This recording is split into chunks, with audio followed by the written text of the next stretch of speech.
always do stories. I'm sure there's a lot of topics we can hit on. I just want to make sure before we jump. Okay, there we go. Yeah, there we go. Live. Let me just make sure it's going because there's a slight delay. So let me check on YouTube. Okay, there we go. All right, we got Vic. Yes, I think what we. Hey, everybody. Okay, we'll just welcome everybody first. Hey, everybody, what's going on? Happy Tuesday. Welcome to the Brojo Show. All right. Alrighty, but we're talking about. You were starting to talk about you were reading Chris Fisher's book on open theism. I guess what's the name of that book? Yeah, God is open. That's right. Okay.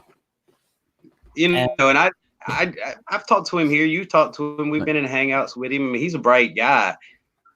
But his book really, I mean, it's well thought out. I mean, I'm not going to say too much. I haven't finished it yet. I'm a good ways in though. I read it in my off time at work, and he really. I'm impressed. I'm really impressed. He makes you look at the Bible in a totally different way. Makes you look at the concept of God in a totally different way, and supports it. I'm not familiar with this guy. Who is it? His name's Chris Fisher. I've seen him. He's a really nice guy. And he's what they call an open theist. Yeah, I think his YouTube channel he's been on here. Yeah. He's an open theist. I think I might have even had him in a hangout one time a while ago. Maybe. Yeah, I think you did. I mean, okay, I know who it is. Okay. Him and Irenic argued a good bit, if I'm not mistaken. Yeah, he's a guy that looks like Norm Macdonald and Seth MacFarlane, like smashed and had a baby, hit on the head a couple of times, and let him loose. I don't think that's it. What's like? He's a cool dude. Yeah, I talked to him a couple of times. Yeah, and Irenic's hangs. Yeah. What's the name of his channel? Reality is not optional, I think is what it is. Okay, yeah, I am subscribed to him. Reality. Let me look. His. I think he like did an analogy with right. Does an analogy kind of thing with maybe like a computer world versus reality or something like that. That might be me. I don't know. Okay, I remember him talking about that in one of Irenic's hangs. Had a conversation with him about that. He might. I haven't heard all of his stuff. You know. Let me pull up his channel here. Let's see what we got here. Yeah, reality is not optional is the name of his channel. There it is. It kind of is if you put drugs in the mix and religions and ideas. The Open Theism Circle. Let me get an idea here. So I'll give you a little bit of an idea, Vic, and our listeners. Let's see what he's got quite a bit. Mm-hmm. Theological red eye grabbing color. Sorry. It's all right. Well, yeah. Oh, definitely. Grab your eye. Got to, right? Okay, his picture was up there. I still don't see the Norm Macdonald, Seth MacFarlane thing. You know what? This might be a different guy, man. I don't know. Can we get on? I'm gonna have to go to his channel and check it out, like, cause let's see if he comes up on. Yeah, you know what? He's on screen a lot. See. Oh my God, he's got to change that. Yeah, he's got to change the audio because it's distorting really bad. Okay, there he is. Nope, that's him. Yeah, that's him. Oh, Norm Macdonald and Seth MacFarlane had a baby. He even sounds like Seth MacFarlane. Yeah. I just don't see it. I argued with this guy a lot of times. I seen it, Norm Macdonald. Oh, you argued with him? Yeah. About what? Well, kind of, because he sets up the computer thing. He's like, well, it's like a computer simulation, and you don't know. You only see what's up before you, not what's behind you. And I was like, dude, you ever design, like a landscape, using like a rendering software, computer software to make modeling, like let's say 3ds Max, to make your characters, to make your landscape, to make your animations. It doesn't really work like that. So I kind of explain to him, how it works in when you make a game and how you play it, and the variables on what the people do, because that's the problem in reality, though, right? Yeah, because in the computer world, you only have on and off, 1 and 2. In our world, we have like a yes and no, but we also have a third one in the center to contemplate which yes if we want to make it a yes or a no, and how many yeses are we going to take before it becomes a no, and how many yeses will we take before we make our no become a yes? It's kind of like it breaks it on down to pleasure, between people. It's really weird. There's a couple books here and there. Can't really reference the names, so but lost. I'm so lost. Are you talking about in reference where doesn't Chris talk about that the God he believes in doesn't know the future? Yes. Yeah. And that he can do things that he regrets. That would make us gods in a way, because then we are the mind of God. If God doesn't know the future and we're only comprehending reality right now, then we have to be the mind of God, right? Okay, you can look at it that way, or you can look at it that we're created in his image, and then we do have the same propensities to do things that we regret as well, and we relate to him on that level. Right, because we're God, right? We are gods in a way. Please, I'm not speaking for Chris on this. I'm not saying that that's exactly what this is the way that I understand it. Okay. Like whatever I say about this is my interpretation of what I've read and studied. So please don't think that anything I'm saying is reflective of what Chris is writing in his book and talking about in these videos. It's similar. Does he worship? Does he worship? Yeah. Does he worship this God? Yeah. I mean, he seems to. Okay. My question is why? That would be my question. Well, send him an invite. You know what I mean? Yeah, that'd be cool. And as a Christian, do you like kiss the toes of Jesus statues? I'm not a Catholic, man. I'm just wondering if this God doesn't know the future and he can set himself up to fail. No. He doesn't set himself up to fail. It's like there's inherent risk in things that he does. Oh, regret. You said regret. Regret. Right. It's like we talked about before. In order to have love, free will is a necessity because you can't force anyone to love you. That's that rub the lotion on its skin kind of shit. It doesn't work. So you're either an automaton, and none of us, I don't believe, feel that we're automatons. That we have no free will. So if there's free will and it's designed by this God, then the idea is you can choose not to do what he wants you to do. Right? Well, not really. You're kind of a victim of circumstances in a way because you're only limited to your choices. It's not like I could just go ahead and say, you know what? Fuck it. I'm going to go take a limo up there and catch this play. It's what you're limited to. So you have free will, but you're limited by your choices. You just can't do willy-nilly anything you want. Let's face it, it's reality. So in a way, we kind of are automatons because we go to sleep, we get up. That's autonomous, and then you've never tried prime. Autonomous prime. I made up a word. And I don't think that what you're saying means what you think it means. Well, I'm just saying you're limited by your choices. Kind of like that Disneyland ride where you get to ride in a little car, but you're on a track. You can only go like 4 feet each direction. It sucks, but it's kind of fun, I guess. Right, but your basic guidelines are moral things. Okay, it's sort of like inherent in you. Whether you follow, because we all know right from wrong, and we do. And we know stealing something from somebody is wrong. We know that shit. But there's times you've stole shit. There's times I've stole shit. We've done shit. We made a choice. And even though we knew that it was a bad idea and there was probably going to be some sort of downside to it, we did it. Stealing always wrong? You're experimenting with the choices you have. Did you steal when you were a kid? An adolescent? Are you asking me? Yeah. Shit.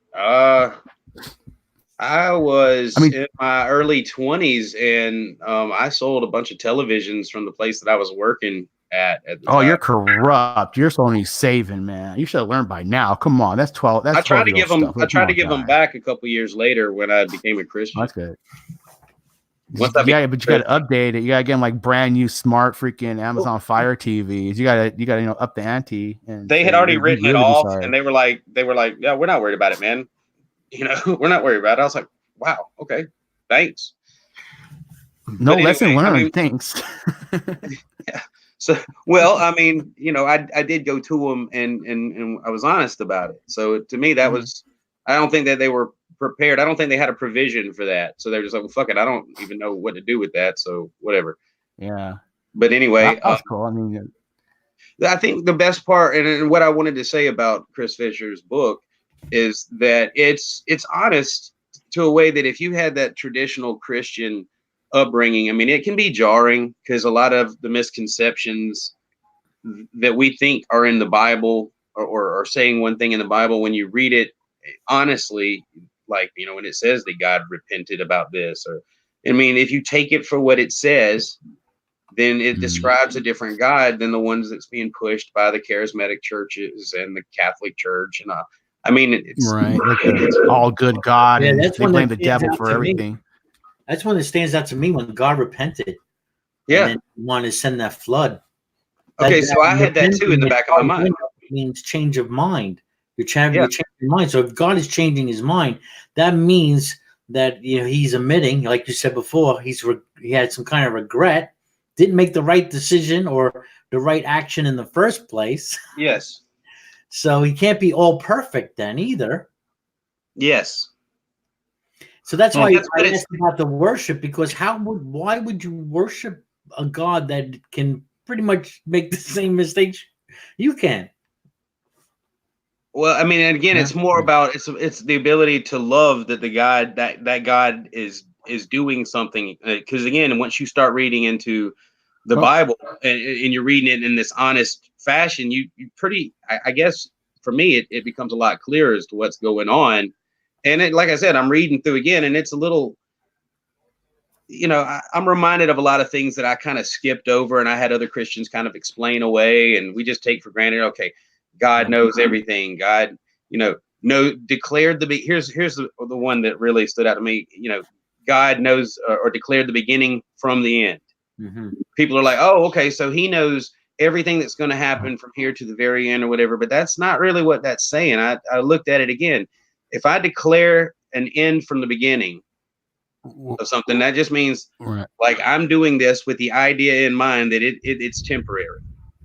What does it say? He's the Alpha and the Omega. He's the beginning and the end, right? Yeah. So if also that God is the same yesterday, today, and tomorrow. That's right. Everlasting. But this also says that, I mean, you can be the same and still change your mind and things like that, because if I am this way and I can learn things, then I'm going to continue to learn things. I'm going to continue, but that's just a part of me that I'm able to do that, or I'm able to create things, and I'm going to keep creating things because that's not going to change. But I can change my mind about some of the things that I'm doing. You know, it doesn't mean that he never changes anything that he sets out to do. And that's and I've heard Chris talk about this before in debates, but I don't think I really saw it as you know, in black and white until I went back to I read his book, and then I went back to the Bible and looked at these verses. I'm like, holy fuck, yeah, I see what he's saying. But it doesn't. God has the same limitations that we do then? No, we're not God. We can't create all this stuff. Here's this one thing. Let me ask you one thing. Can God create? Was it a thing heavier than he can lift? A rock. Yeah. So what God does is he creates a tractor. Boom. People, you're God too. Make a tractor. Tractor. Yeah. Okay, but when we're, you know, like, okay, how can you worship a God that can make, you know, a mistake or whatever? Okay, what do you qualify as a God? I mean, if he is the creator and this is his plan and he's doing his thing here, it diminishes you from, or it changes you from an idea, and in a way might diminish what you thought God was or is. Well, you have to look at reality to determine what God is. Because if you say, okay, what is God? Looking at reality, God, if there is a God and he created us, then what he did was he created it to a certain extent. Maybe he did make a flood. Maybe he gave us the gay rainbow as a reminder. But he doesn't give a shit about what happens. Prayer, anything will help. How do you draw that? Explain that. Because reality. Because not an answer. It is, because God's an asshole then. No, you don't know what you didn't design it. There's a kid right now getting hit by a car, I bet you, man. His brain's on the floor and his daddy's crying. His mom, oh, my baby, my baby, my baby. Where's your God now? Well, it is temporary.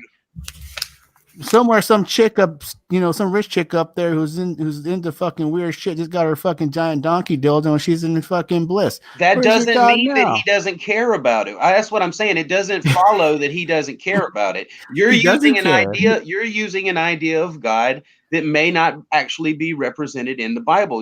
This is one that you. But if God is in control of the world, If I may, any way he's again, you're saying represented, that. then You're- that you're- is what he is right now. That's what you just said. It that if God is in control of the world, well, I mean, show me the verses again, and we'll go through those if you want to. But I need to know. No. The verses were back in the day where people were like, oh, halaka halamula halagala, God said this and God said that, and God loves me and God hates you. Even if that was God inspired, even if they did get messages, like freaking like Edward Casey does in his Sleeping Fucking Prophet, the same way.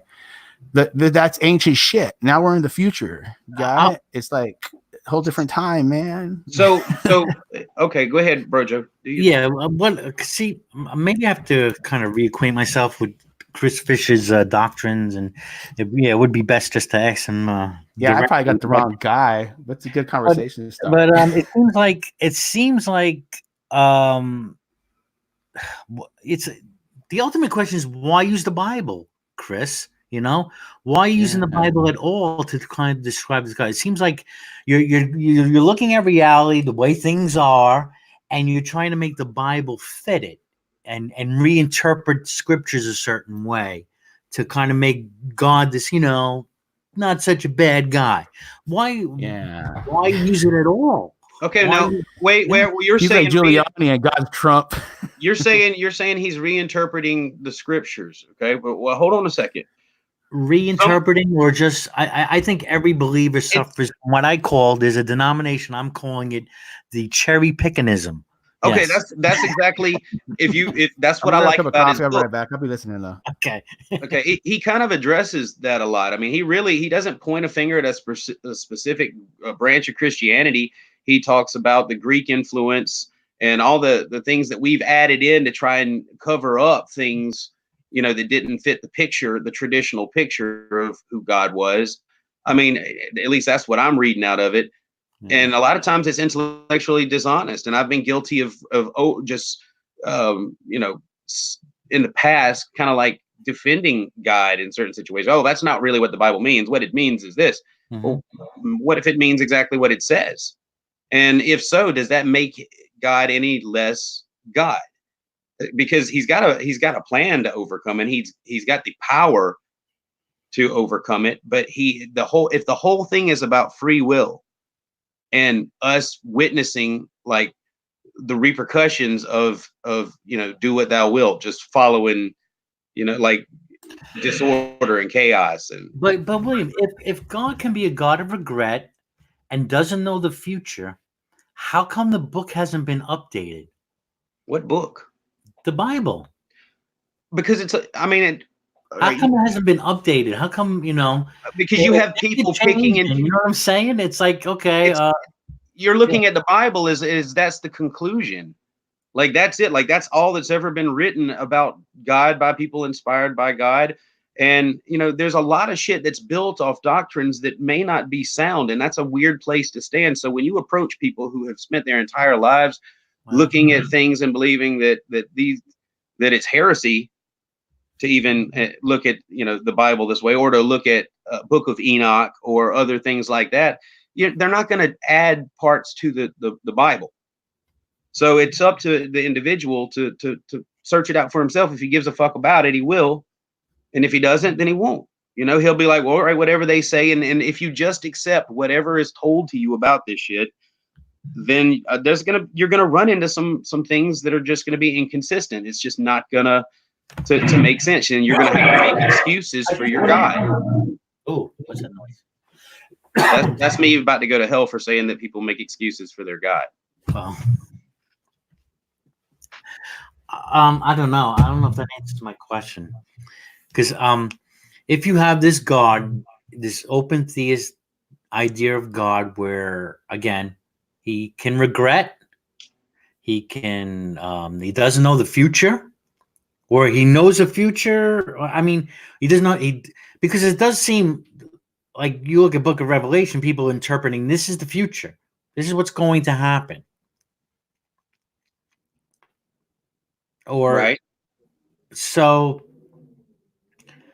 I mean, I'm thinking if God doesn't know, but if he can regret, is there anything he's regretted over the last 4,000 years or so since the Bible, since the Bible's been put together, since we had the first? I'd struggle to find an analogy to help with this. I really do. It's hard to find an analogy that helps with this. So Does give me a minute on that. Other texts?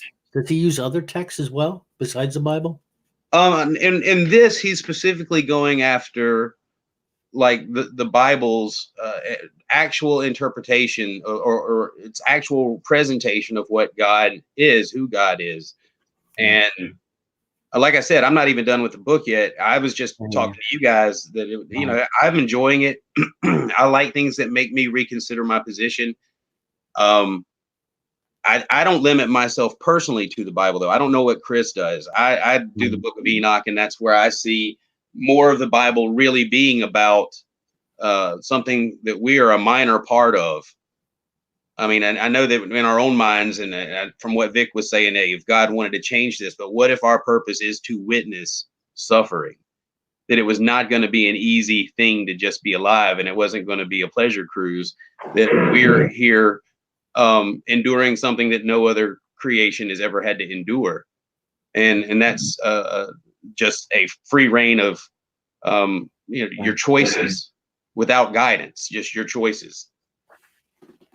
And you see what sin does. I mean, we can call it whatever we want to call it, but going against morality there's a problem. There's a huge downside. There's a rot to it, and it spreads. And then people want to blame God for that.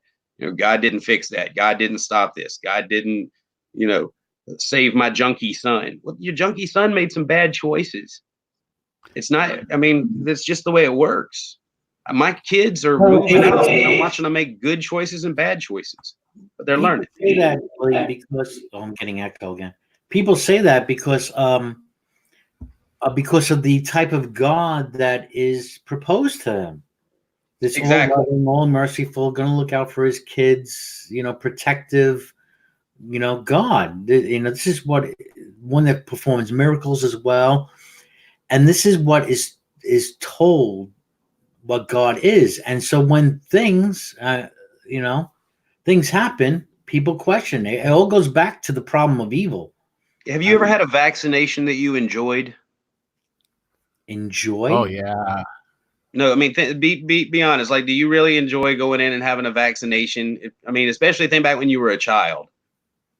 When I was a child, no. Or the worst, going to a dentist might be a better. I mean, it could, but what I'm saying is, and volunteering for pain, because you're volunteering for pain, right? Yeah, that you're going in. Well, you might not be volunteering. Your parents are probably making you go. And they're like, this is going to protect you, but it's going to suck for a temporary time, for a short time, whether it's, 80 seconds or 80 years. I understand what you're saying. Yeah, no pain, no gain, right? I mean, sort of. Yeah, I guess. Yeah. I was just glad to get out of the house. All the daddy beatings kind of got me, hey, it didn't matter to me. It's mild shit. Get ice cream. Everybody's nice to me and shit in here. Yeah, I get a sticker, man. But how do you compare getting vaccines to, say, 6 million Jews being exterminated? I mean, what do you say? Oh, well, I know it sucks, kind of sucks, but don't worry, it'll all work out. Yeah, it worked out fine for the again, it boils down to what your idea of death is and whether you have the correct idea or not. I mean, if we're wrong about what we think, then we're going to look at certain things. This is a horrible catastrophe, and oh my God! But we have very limited. Do what? Like, what's your idea of death? When you said that, what does that mean? Like an idea of death? People have different ideas of death. You mean like when they die or afterlife, or all of that? Oh, like what happens when you die? It's the unknown, right? What's your idea, man? What's your, like when you like gather, like what's your conclusion in a way, intuitionally, what's going to happen to you when you die? Sleep. That's it. I mean, you asked me what my idea was. It'll be sleep until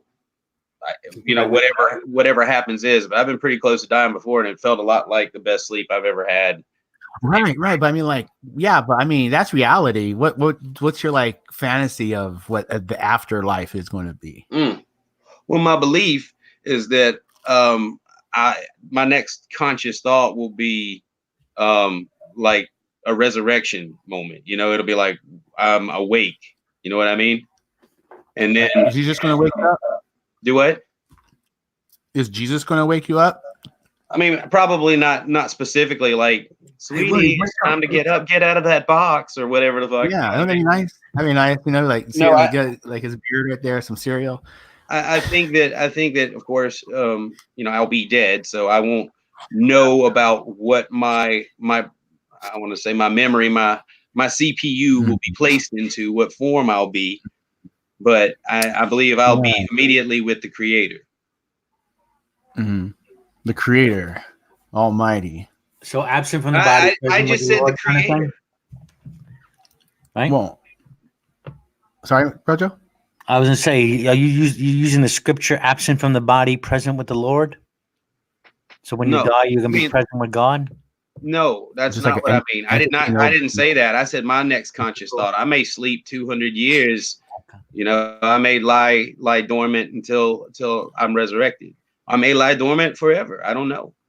But I believe that I'll be resurrected. But with the same memories and shit that I have now, so that I understand the consequences that this whole life was about. So you're gonna pretty much live forever then, or is it gonna be limited? I don't know. It's really not up to me. And that's fair. What if it is? What if you get like? What if you get like so bored though? It's almost like, because I had this reoccurring dream when I was a kid. It's like everybody is like floating around. Everything's purple right around you, and then you look down, it's all like an abyss and shit, and we're like contemplating who's gonna go in, when, and why. And it's almost like a weird dream. I was having this, I was like about 5 or 6 years old for a while. It was a couple of them, and it almost felt like I wasn't here in this world, but I was contemplating: do I want to go back to it? Do I want to do it again? Do I want to see what I can do with what I have now? It's almost like you don't gather memories per se, like a hard drive thing, right? Maybe it's gonna be formatted and wiped clean, but maybe the algorithms that took those memories to there are still there, which would be your who you are as far as your basic soul goes. What you think of fellow people and how you're going to treat people in an intuitional kind of way carries on from this lesson. So I always think, like, if this is all the memories that we can gather, right? The first memory you ever have, if you decide to go back, will probably just be boom, you're right back there. And maybe with the new things that your soul has gathered, not in memory form, but in just soulful interact or just soulfulness, kind of carries over to the next step if you decide to go. Okay. What's your thoughts about like the Brojo on afterlife stuff? I don't know. But I mean, like, just like play wise, like I was just like thinking, like, like fantasy wise on what's a probability, like having this is what I'm thinking. I'm thinking if anything, it'd be more like reincarnation, recycling, and perhaps I'll have whatever this, if this consciousness is something, I don't know, maybe I'll come back as have another experience and totally forget about this one, or even if I had any prior. Cool. Yeah. I'm kind of like in the Alan Watts theory. He's like, he puts it like, try to imagine yourself. Well, in a way, if you imagine yourself going to sleep and not waking up, I mean, yeah, that's a kind of a death. Or try to think about who you are before you're born. Those kind of thoughts. I mean, if you were anything. So yeah, I don't know. So the only thing I do know is that I'm alive now, that I exist. That's the only thing I can be certain of. And best to play the hand the best I can, right? While I'm here. Yeah. And try to have good experiences, try to create good experiences. And I think we forget about that all too quickly until somebody we know dies. And then we're kind of reminded how short life can be, how fragile it is. And weird thing, just yesterday, or the day before, I was thinking about somebody. I was like, wow, I haven't heard from this guy in a while. I wonder what's he up to. So, I put in search in his name, and then I'm like, oh my God, obituary. Oh no. Yeah, he died. He died. I haven't spoken to him in a few years, and he died in 2018, 36 years old. Dang. It didn't say how he died. So when I see, like, they don't usually tell you, or like the obituary, or they usually tell you how they die. Yeah. My guess is when they don't tell you how they die, it's usually suicide. Yeah, or drug overdose or something. Yeah. So I don't know. And so I was like, wow. Oh yeah, it shocked me. And that, you had those, just another reminder, Mm-hmm. Yeah. But so I don't know. Death is creeping up your. I'll be right back. I got my dog barking. Not a problem.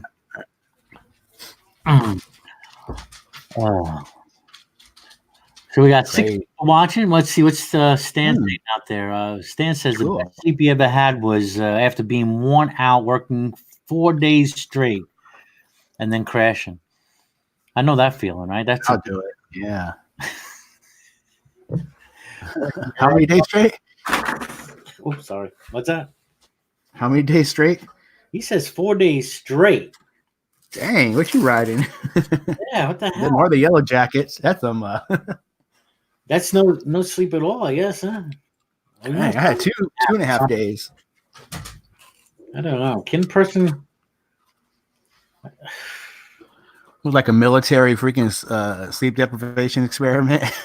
I know, right? Yeah. I think the most 5 days they go insane. The most I've ever gone without sleep, and it wasn't really from working, it was from drugs. It was from taking ups.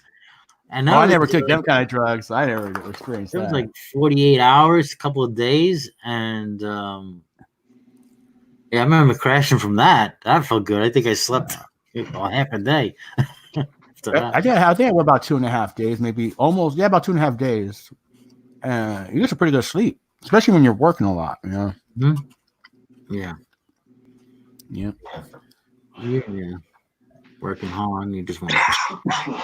I remember it was this. I bought this house from this old lady out here, and she, with the money that she got from me, she just paid her mortgage off from the house I bought, which I felt pretty bad because she only ended up like $2,000 left, and so I helped her move all the way to where she had a friend living out just on the outside of LA.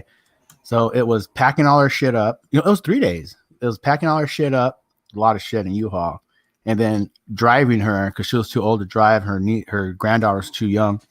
Driving her all the way out there nonstop, no sleep. They slept off and on, unloading all her shit, taking the U-Haul back, and I think I crashed out about New Mexico, close to Texas. I finally just crashed, man. A truck stopped, and I don't know. I think it was like a day later I got back up.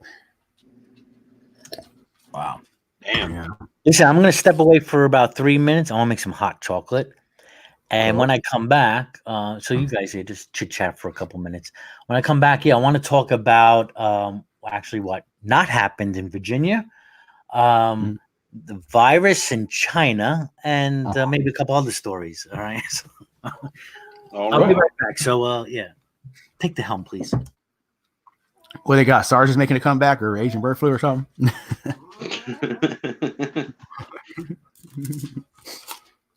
Well, I just want to say, go ahead. Oh, it's funny because they wear those masks all the goddamn time. You always see them, up and down the street, little doctor's masks. But they're the ones that get the weird ass diseases. Asian. Oh, there's pollution, if I'm not mistaken. Yeah. Yep. So anyway, as far as the thing with Chris Fisher that we were talking about, I just want to say I think what he's doing is brave. And you won't know that until you crack open the book and look at it. But he's really challenging. A lot of modern thought, and he's probably going to get a lot of backlash from a lot of Christians. Well, it's an easy play because he's working off of a base already. He has a Christian base. There's going to be a group of Christians that are going to say, "Hey, that's pretty good," or "Hey, that's what I was thinking too." So it's like you get them. You know what I mean? You get them, and then you get your base, and then you get people talking about you because negative publicity is sometimes it's the best publicity because it contrasts so much. You get more on your side. And you get more publicity from their side. If you get more famous from the other side, because they're always talking about you all the time, more than the people that like you.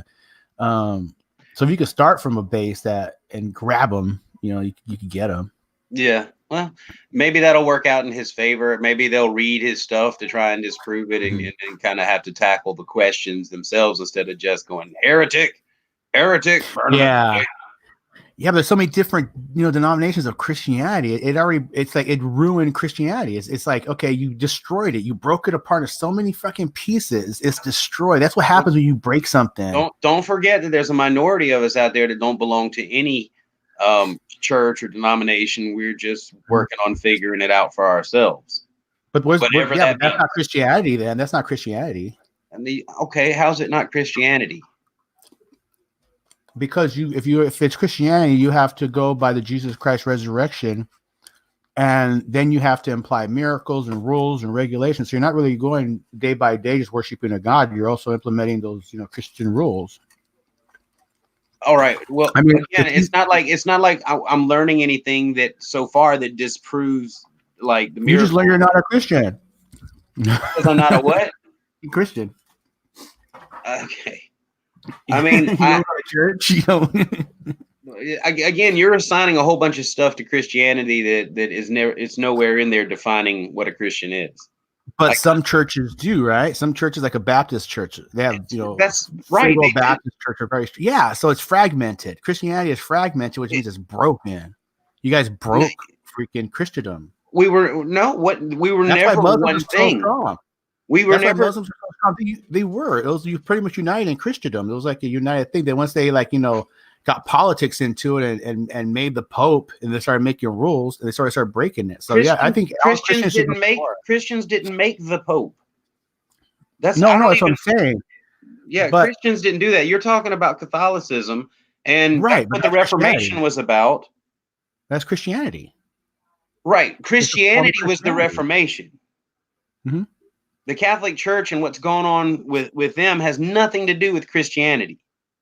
It stems from Christianity. So why you separate yourself from your brothers and sisters? It's fragmented. Because they don't follow the Bible in any way, shape, or form. They don't. But they follow it to their liking. Oh no, they literally have changed parts of the Bible to suit their they have a different 10 Commandments in the Catholic Church than the No, I think they just add on. I think it's just like nope. They got rid of one and split one in half.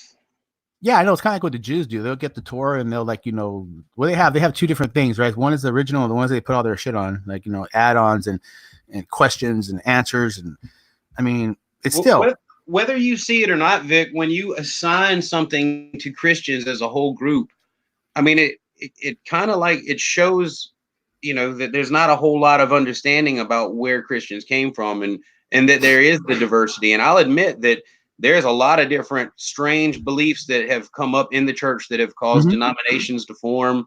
And but see that it's trivialized amongst atheists or other religions when you hear a Calvinist and what's the other one? Armenian, arguing back and forth over free will and the Bible and Bible verses when you're like, oh, you're both Christians. No, well, yeah, we are. But there's a lot of shit that we haven't figured out. And we will attack each other for claiming that you have some shit figured out. show me, explain it, and we'll argue and do things like that. So these are all still Christians. Right, but I mean, the Bible is pretty much just a storybook that's pretty laid out flat. You try to read between the lines too much, it gets convoluted, and then it starts taking sides and starts favoring certain things, and that's why you have so many different offsets of it. Because that's clearly your opinion on it, but that's not. No, it's fact. It's fact because there are so many of them. It's not only his opinion. No, it's. I mean, different. The different types of Christianity. Well, yeah, it does lay it down in a way where, like, here's the information that you need if you want to practice Christianity. But people have a way of overcomplicating shit and getting legalistic without, like, the Bible is just an old book, right? It is an old book, and it does have stories in it. Let's face it, they are stories because they come from memory. They don't come from a collective group of witnesses and people that were what I'm saying. It's not that backed up. It's one guy. It's just one guy that's got a message from God and wrote this stuff down, or just wrote this and that down. They put into this book to read, and some stories are moral stories. Some are, that's usually what it is. So let's face it, it is an old ancient book of stories. The Bible is not an ancient book like no, hold on, let me finish. It's not an ancient book of one age. I know it's a collection of different stories from different times. Exactly. Like, that's what I'm saying. So it's not like you have just one author or whatever doing this. You have a consistent flow all the way through, and in a way, a lot of it's historical. It's their perception. Oh yeah, definitely historical. Okay, so it's not merely a book of fables or moral stories. And here's the other thing too. I think people are searching for some sort of order in their life when they get in this. They want this change and they want to be better. But the idea of being better than what is not defined for them. So they get out there. Hold on. I'll lose my train of thought. It's the only reason I'm saying hold on. But they're trying to do this when the whole goal is not necessarily to. It's more about like getting to know this being who created you so that you could, like, I don't know, share his company, like to understand him and to like realize the gravity of decisions and things like that to the degree that he does. That's what I think. So what I'm saying is people focus on, oh, you're eating fish on whatever day the Catholics say you can't eat, or you can't eat red meat or whatever the fuck it is. They add in a bunch of shit. But if you take all that away and just look, well, what if there is a being and he's wanting to get to know us, and we've got a bunch of people saying, all right, he's this, he's that, he's this, he's that. You can't trust them. You have to have your own experience, and you judge God's inactivity, to stop suffering pretty harshly. But what do you know about him? What do you know about the plan? Well, if let's say he is the almighty creator of everything, you're in the plan, I'm in the plan, we're all living what's happening. So obviously this must be the plan. When that little kid gets hit by that bus and that little girl gets taken by the candy man, that's the plan, because that's what's happening. So you're saying are you saying that the girl getting hit is pre-planned by God? If it's not, it's not being stopped when it's there, is it? Right, but what if the interference part? Okay, but hold on. What if the interference? What if the interference part is the issue? What if that is the very thing that he's limiting himself from for a reason that we don't understand? The way children don't understand why their parents limit them from jump on the trampoline when the net's broke or whatever, some shit like that. What if we don't fucking? So wait a minute. So that little girl getting hit by the car is teaching her a lesson the same. I didn't say that at all. Your mom would slap your hand from trying to go into an outlet. How did you get that out of what I said? Because you said there's reason behind that child getting hit. Okay, here's the thing. What I'm saying, there's reason for him not to interfere. Earlier, you said that you shouldn't realize or try to understand God. You should take it from what he is. And then when you try to contemplate what he is and all these different diversities of the Bible, that everybody's contemplating, trying to figure out what God is, and that causes division between people. And I didn't say that you shouldn't try to figure out who God is. I said the contrary to that. I said you shouldn't take someone else's perception of God and go, this is what it is. No, that's you're doing exactly what I think everybody should do, which is to think your way. I thought I heard you say earlier. I thought I heard you say earlier when it comes to the Bible, you don't challenge or you don't try to. So you said you don't try to realize or understand what God does. Didn't you say something like that? I don't think so, because my purpose is to understand him and get to know him better. And okay, I have my own personal walk with him, but I'm not going to take anyone else's word for it. And I'm not going to limit myself to just what the Bible says, because the Bible is a compilation of books that could be bigger. And maybe it's just being limited. So, I mean, I'm willing to look around. You know, I've checked out a lot of things in the occult. I've looked at theosophy, a lot, and which is a combination of a lot of different religions. You know, you ever join like an occult, like worshiping thing or something? You could say, I mean, not a cult, not occult, but a cult, yes, but not the occult, which in a way is hard to differentiate, you know, because everybody's got their, huh? Maybe the occult is right. Like if you never tried it, how you know? No, there is a lot of truth to it, and a lot of the practicing members of different occult groups, they do understand it better. Now, I can probably talk with them more about my religious beliefs than I can other Christians, because they're aware. A lot of them are aware exactly the spiritual currency that they're operating in, and who they're talking to and what they're about, a lot better than Christians do. And so when I talk to them, How so? How do they have this special? How do they have this special spiritual currency that's worth more than another man's perception of God? Isn't it equally? I said their understanding of spiritual currency. Okay, they don't have a greater power or anything like that. It's not what I'm saying. Transcendental Jews. Let me write that. Okay, are you familiar with the OTO? OTO, no. Okay, you know who Aleister Crowley was, right? Yeah, Barbara Bush's dad, and he spent a night in the pyramid and went fucking nuts. I read a book. Yeah, there's a quick summary. That's pretty much. Well, anyway, coats and stuff like that. He had some girl do it. Honest. She fucking left the cult, and she had a baby. It's all kinds of crazy shit. Oh yeah. They ate shit and did drugs and fucked each other in the ass. Exactly. Those rich 1%ers, man. Go ahead. I'm sorry. No, but you're right about a lot of that. I mean, and it is heavily practiced amongst the elite. There's a lot of power in that shit, and it's not. They don't deny it. And if you get down into an honest practice of it, they know exactly who they're dealing with. They know that they're dealing with not extraterrestrials, but interdimensional beings, like spiritual beings.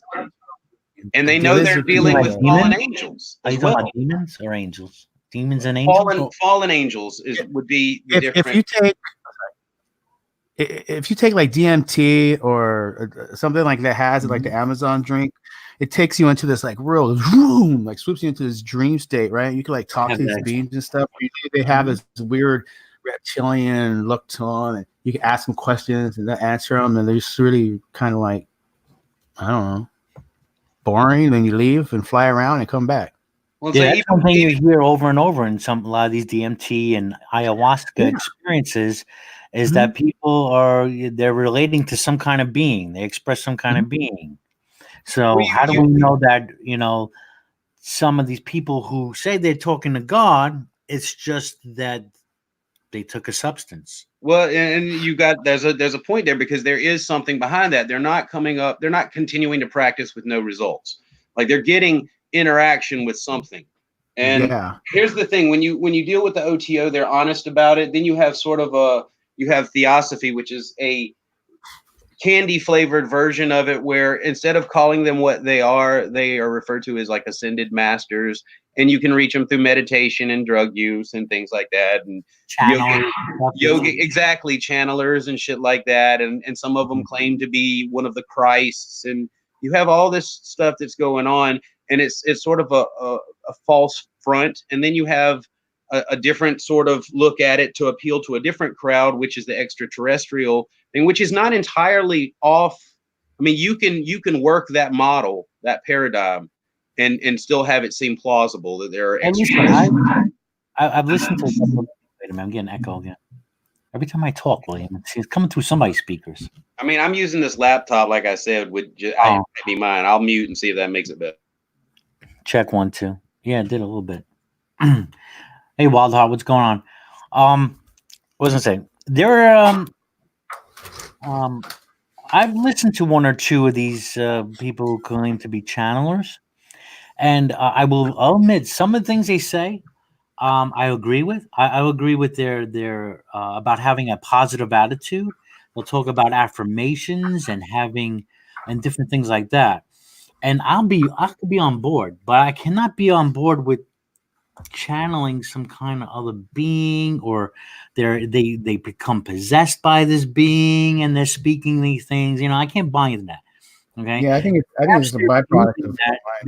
They might, excuse me, they might be using that to, I don't know, if they're scamming anyone, they'd be using that to attract a certain group of people who are going to seeking out that stuff. Okay, but what if these people that are doing like the John Edwards and all that are getting information, or some of these weird mind readers or whatever, what if they're actually in communication with something that does give them information that makes them seem correct about people's family? I mean, you do have those people that are super intuitive that can kind of super sleuth answers by observation. Your Sherlock Holmes kind of, I look at this person and can tell that they've got two cats, and one of them's overly affectionate and the other one just lays on their jacket, or what I'm saying, and they can say something. Huh? I think that's just common sense. Like, some people can just have a better idea of understanding than others. Some people are just dumb. Some people can put some people think logically and mathematically and can put 1 and 3 together by adding 2. It's a little complicated. And I think affirmation, like when you go into, I went to a couple of these trips, and every time these people have these trips, the people that you hear about, it's always promoting their ideal. It's always promoting their what they want to write about to get an audience. Like, when I do it, it's just, when you talk to those beings, it's just like, who are you, man? I'm you. I'm nothing. I'm nobody. Fuck you. This is the way the world works. Somebody's getting hit by a bus right now. Mama, no.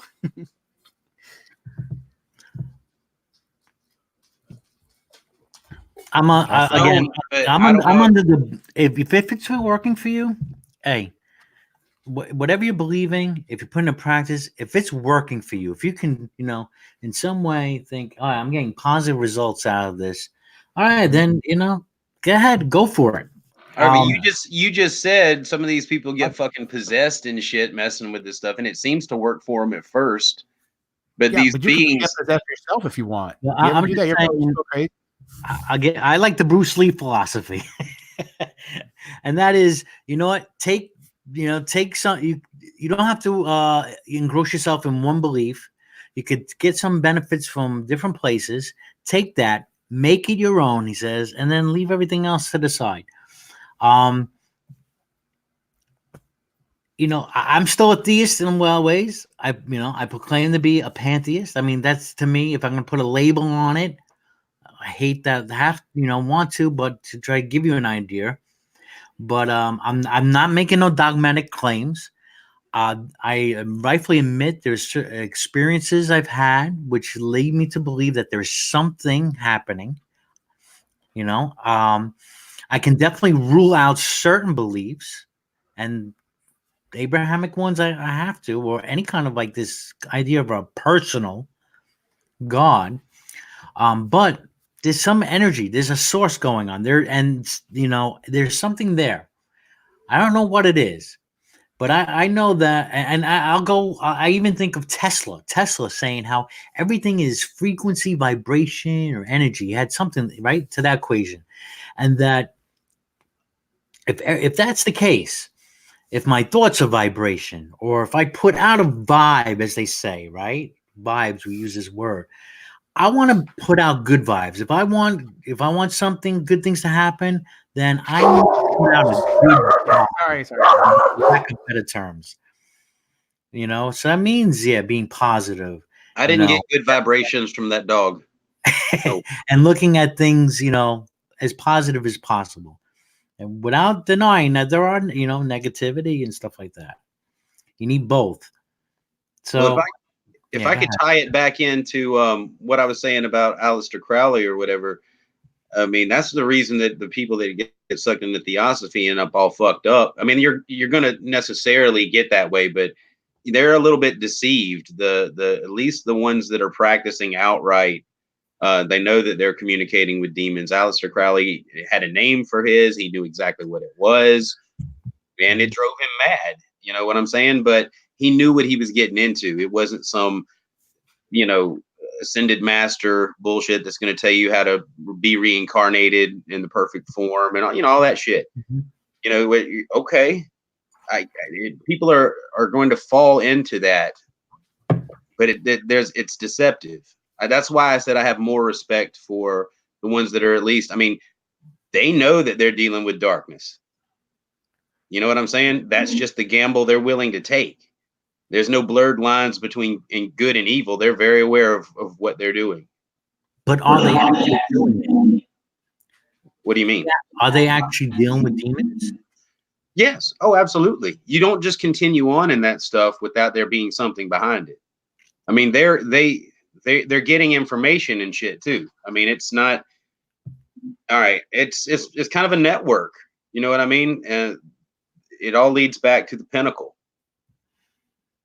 So from the pit to the pinnacle, as they say. I'm getting a feedback. Yeah. God damn it. What is that? It sounds like you have a speaker going on. Maybe the speaker's a little too loud. Yeah, let me make sure that I don't have a fan on over here in the corner. Hold on. Yeah, but what if you experiment and you also experiment with people that live different type of lives, will have a different type of trip? For example, this one dude, he tripped out in some DMT with me, and I had a pretty good experience.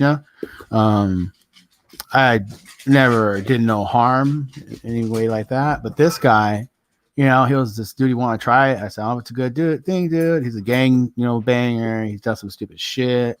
I heard that he freaking, does some really bad shit." And when he came out of it, man, he was I saw this. I looked in the mirror and I was all fucking gray and falling apart, had red eyes. And I was yelling at myself if I couldn't understand what I was saying. He was freaking out. Some other thing was, going on. But I think it was his own inner demons. He knows what he's done. And he has to, no. He was crying like crazy for a while. It was really emotional for a bit, but he jumped back into his old, ways and ended up, on the wrong side of a gun. Yeah, I think it's just, it's like a DMT trip. It's pretty much like a dream state. You just go do dream, and it makes you feel like there's presence around you, people around you, and you want to interact with them. But if you're scared to, or you want to do it, and then nothing comes out of these guys' mouths that do this DMT things. Nothing, no new revelation or some miracle cure or idea, concept of technology that's going to take us into the next millennium. It's just, pretty much stuff that anybody could dream. It's just a capacity of their own mind, I think. And did you take DMT, you said? Yeah, 2 times. And I did LSD. Oh shit, man. Like 6, 7 DMT. times. So did you have any what kind of experience did you have with the DMT? Flew around what seemed to be like planets and shit, almost like a sun type deal. I was just having, pretty much fun time. Thinking a lot. Yeah, and kind of like almost like what Will was saying, you talk to another being, but I didn't get anything out of it that wasn't me. Nothing enlightening? Yeah, I guess a couple things. Well, enlightening, or it's a little darker than that. I think it's, just at that time I was kind of young, and I was working a lot and groceries and maintain a family. It was a lot of, stress, and I was getting angry a lot, and I was, road rage. Somebody fucking flipped me off, and I always had high performance cars and shit. I'll fucking just run them down and try to fight them. And I don't know if it was that. It was a couple of, I think the LSD did a lot too. LSD was more, I could think more, and I could, the DMT is pretty much just like you're like being swooped up into a dream state. But what I was, in that trip, the questions, I didn't really ask questions too much. And everything that was pretty much the answers came before the questions did, or at the same time. And it was just, why worry about what is inevitable. Why? You can't cry over like 15, 20 minutes. Those kind of trips. 10. Yeah. It feels like a lot longer than that. But usually it's like 10, like anywhere from 6 to 15 minutes. It's like a little quick dream state. I mean, it's fun. From the stories I'm hearing and what I'm reading, that there are a lot of, I mean, yeah, you have the positive and the negative, but I'm hearing more positive, and people are getting more clarity as far as a direction in life to go. I hear things where they're actually they're experimenting now, how some of these DMT or ayahuasca can help people break addictions to drugs and alcohol and whatever not. So I'm hearing that. I hear stories too also that especially with the ayahuasca trips, the longer trips, where and usually it's recommended they have like you can go to Peru and there's a shaman place. Yeah, I want to do that. Yeah, and they prepare you for this, right? And they're there with you. And that some people do, experience like a purging. They're facing their devils in that, right? See, I think I would enjoy the ayahuasca because I'm a dark kind of guy. When I take shit, I really, I don't know why, but I delve into the darkness wholeheartedly, and there's a lot of acceptance after that. And I would like to try out ayahuasca because that's kind of my thing, and I would like to dive head first into that darkness and take it head on and beat it. It's just something I like to do.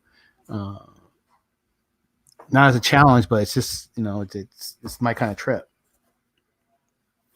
Yeah, I want to try the DMT first, if anything. Go have that 10, 15-minute trip first. Frank offered to do that with me. Yeah. Should we do a field trip? If you're out there listening, Frank, I'm ready. Come on, I want to do this. Bring me back a bottle, guys. Come on, don't leave me hanging. I definitely want to be with and I think I could. I think I could trust him. I think I could. Yeah, I could because you definitely want. If I'm going to do something like that, I have to be in the room with somebody that I know has my back. You know what I'm saying? Yeah. That'd be fun, anything goes bad, I'm not going to do it by myself. Certainly not. You need Serb then because he can do CPR and shit. He won't even get high with you. He'll just watch you. Record you and have hours of footage. I gotta go all the way to fucking Illinois. Fuck that. I don't know, for the opportunity to film you tripping, he might do that shit at his own, cost. YouTube that in sections, one like a little segment a month, because that's the way Serb would do it, right? He'd give you like a 45-second clip every 2 months, and people would be tuning in and getting hits. With my luck, I get naked and fuck a tree. That's what he'd be counting on that. Exactly. Yeah. Yeah. I just got no interest in doing that. I mean, I like what I like, and I don't have any desire to explore further. Like Reba McEntire. I know what I like. I like Fritos. I already did all the synthetics and shit like that. I did the bath salts at one point. That's crazy shit. Yeah. I'm just over all that shit. I never do that. No, that shit. Fuck that. I knew dudes that did that. They're like construction workers. They do anything. I used to make the synthetic weed, the K2 spice, whatever you want to call it. Yeah, I saw a dude do that one time. He offered me some idea. I was like off the freaking rails, man. I was about to slap his ass down. You were calm the fuck down. I was about to slap him.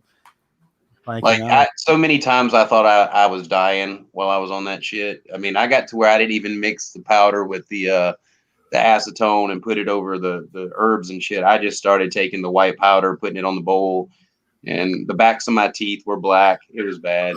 Ooh, back of your teeth black, white powder. White powder, and it was tar. It was like this weird resin from that shit. It's so bad. Hey, Ronan. Dang. Hey, Ronan. Good morning. Good morning. Howdy. Yeah. Howdy. I just saw a post in somebody put in Facebook. I don't know if they were fishing or whatever, but not literally fishing, but fishing. He put in a post. all my life I've never tried, and you're supposed to fill in the blank, or you've never done blank. And he put weed. Like it was like, I don't know. It was kind of lame. It was kind of lame. And then other people posted, I never smoked a cigarette, or it was like, okay, I'm ready. Like, well, is it such a bad thing that you did try weed? I mean, well, these are millennials mostly. These people that post up now, I noticed, and people that are on these chats nowadays are like in their early 20s and stuff. So we're like old farts. So it was normal for us in the day. It's probably like taboo for them, No, this guy is like in his 40s. Oh, he's crazy. Yeah, they just changed. You never tried weed. I mean, I should have wrote like you should have tried at least once. Yeah, they just changed the law in my state about the age you have to be to buy cigarettes. It went from 18 to 21 overnight. That's nationwide. Is it nationwide? I didn't know that. Yes. That's some crazy, bullshit. I'm hoping people start questioning and be like, how they have the authority to take away what you thought was a right. It turns out it was just a fucking privilege they were letting you do. That's kind of fucked up. And I think it's with guns too, like handguns now in our state. You got to be 21 to buy a handgun. Oh, what? Well, you can still get BB guns and pellet guns, right? I mean, I remember you can get rifles. You can get rifles and shit. You just can't get a handgun until you're 21. Oh, that's all right then. That's not too bad. I mean, depends on what you want it for. I mean, I like the sport of shooting. I like the target practice. I like that. Before we get into the guns, I want to quickly say, I was very surprised when they raised the age to 21, being that the government loves that tax money, right? And that's a lot of tax money you're just letting go of right there. Yeah. So what is the incentive? PC culture. I think it was the whole vaping, the situation with the vaping, and if I see it as better health in future generations if they have laws, for example, 21 to buy cigarettes. Because the body is still developing. It's like imagining a 1-inch knife and you have a 1-inch tree growing, yes? And you cut the tree, it dies. The knife is the drug. But if the tree matures and it's, 300 foot tall and the base is like 50 feet and you cut it with a 1-inch knife, the tree will survive. So the idea to try to keep drugs away from youth is good. Technically, the brain is matured at the age of 25. Okay.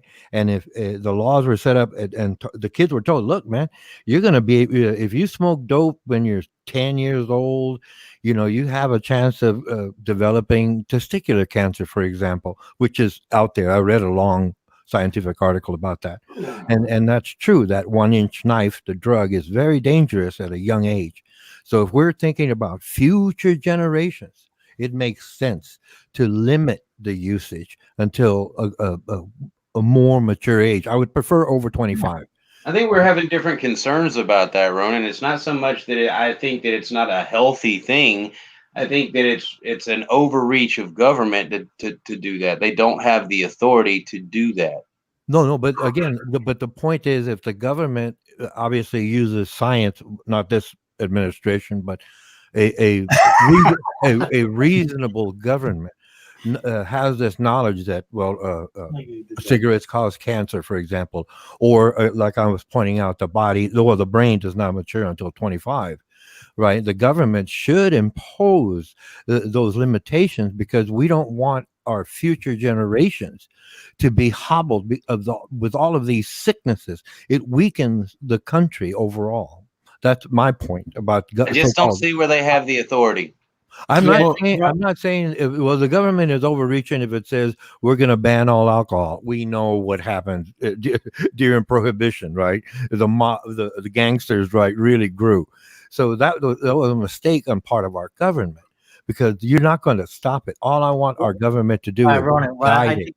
I think part of the issue is that, one thing, legal age is 18. You can go into the military, die for your country, and now you can't smoke a cigarette or even drink. But I think what a little bit William's getting at is that if you're at 18, you are an adult, and you can make legally decisions for yourself that's recognized as legal age, then one should be able to have at least the right, if they want to fuck up their body, to do so at 18. I can agree with that. The person is of the age of majority at this time, again, but the wisdom is not there. You know, it hasn't been. Put it this way: There's people in their 40s. If our government was to explain it to the youth in schools, and they're aware of it, yeah, that's what's going to happen. But if you want to do that with your life, after we've told you what's going to happen and we've shown you film and evidence, you can do it because you want to do it. That's fine. But I don't want the child going out there ignorant at 18 and saying, "Hey, man, what's this? Let me try it." You know, no. It has to be explained. If you're going to go by the science, then nobody should be able to drink or smoke till 25. No. Technically, some of us have a predisposition to that inherited predisposition. I can cite the German culture, for example. Addictive behaviors and stuff. Because the behavior in life, and it's passed on to the next generation. Yeah, I've been cursed in some of those ways. Well, yeah, it's just passed on.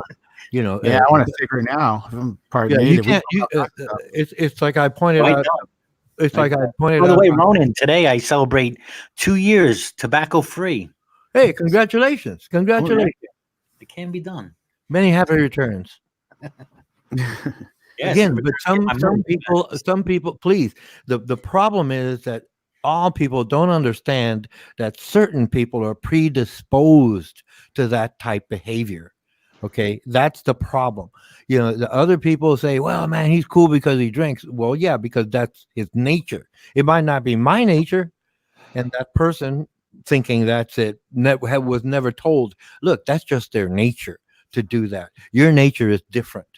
You know, if you're going to try to force yourself to drink, where a classic example, I take one German, right? Multiple generations of good beer, and the Germans have very good beer, by the way. That's my favorite beer in the world. A certain one. I won't get into that detail, but the point is, they have very good beer, generations and generations and generations. And you take this one young 24-year-old, let's say, right? And then I take an American Indian whose generations have never drunk alcohol at all. And I sit them both down and I give them 2 beers. The German will be just wetting his lip. The American Indian will be out on the floor or just running around like a crazy person. Loving the stuff. It's a predisposition. If a person has a predisposition and the rest of the world does not understand, that's the problem, the misunderstanding.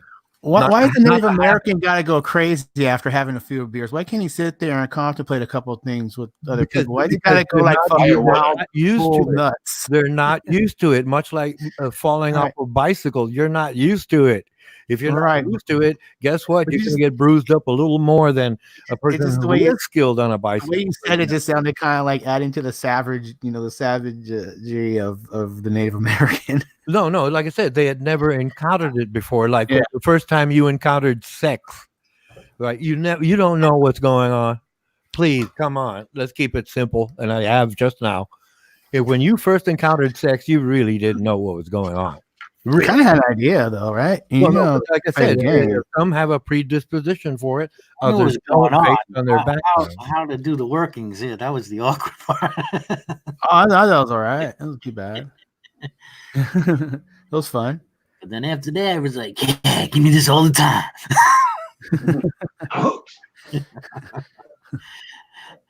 Hey, William. Speaking of, just going backwards a little bit. That part of I attribute some of me quitting tobacco with serapatase. Are you still taking that? Have you still tried it? Or no, I haven't bought any in a while, not since I ran out. Okay, all right. I'm not saying anything about it. It just hasn't been on my to-do list. Are you smoking still? You give it up? You did say in your sinuses, though, which is usually its intent is for the sinuses. I guess they've been worse since I stopped taking it. Okay. Just figure I ask. So,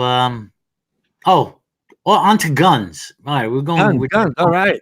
Yeah. Hey, Virginia, look what happened. Nothing happened in Virginia. I heard 20,000 people showed up in Virginia for this rally, which happens every year, by the way. Yeah. Okay. But this time, since they were trying. They were what's the word I'm looking for? Proposing this new law, I guess, red flag law, and as they were thinking something might happen, and they got the cops out there with the SWAT gear. They put a fence around the Capitol, and you had to go through detectives to be in this pretty much a courtyard where you're supposed to constitutionally be able to carry a weapon, but they caged it off. I heard a lot of people didn't go in there, but 20,000 showed. People had guns. Nothing happened. Bunch of pussies. You're retarded. No, really, because you hear him talking like, try to do it. Try to say it. You should be. No, I'm glad nothing happened. You should be happy nothing happened. No. Right. But I'm just saying, like, they don't they're just showing how much of a pussy Americans are, because they're like, try to take our guns. They'll do it by my cold dead hands.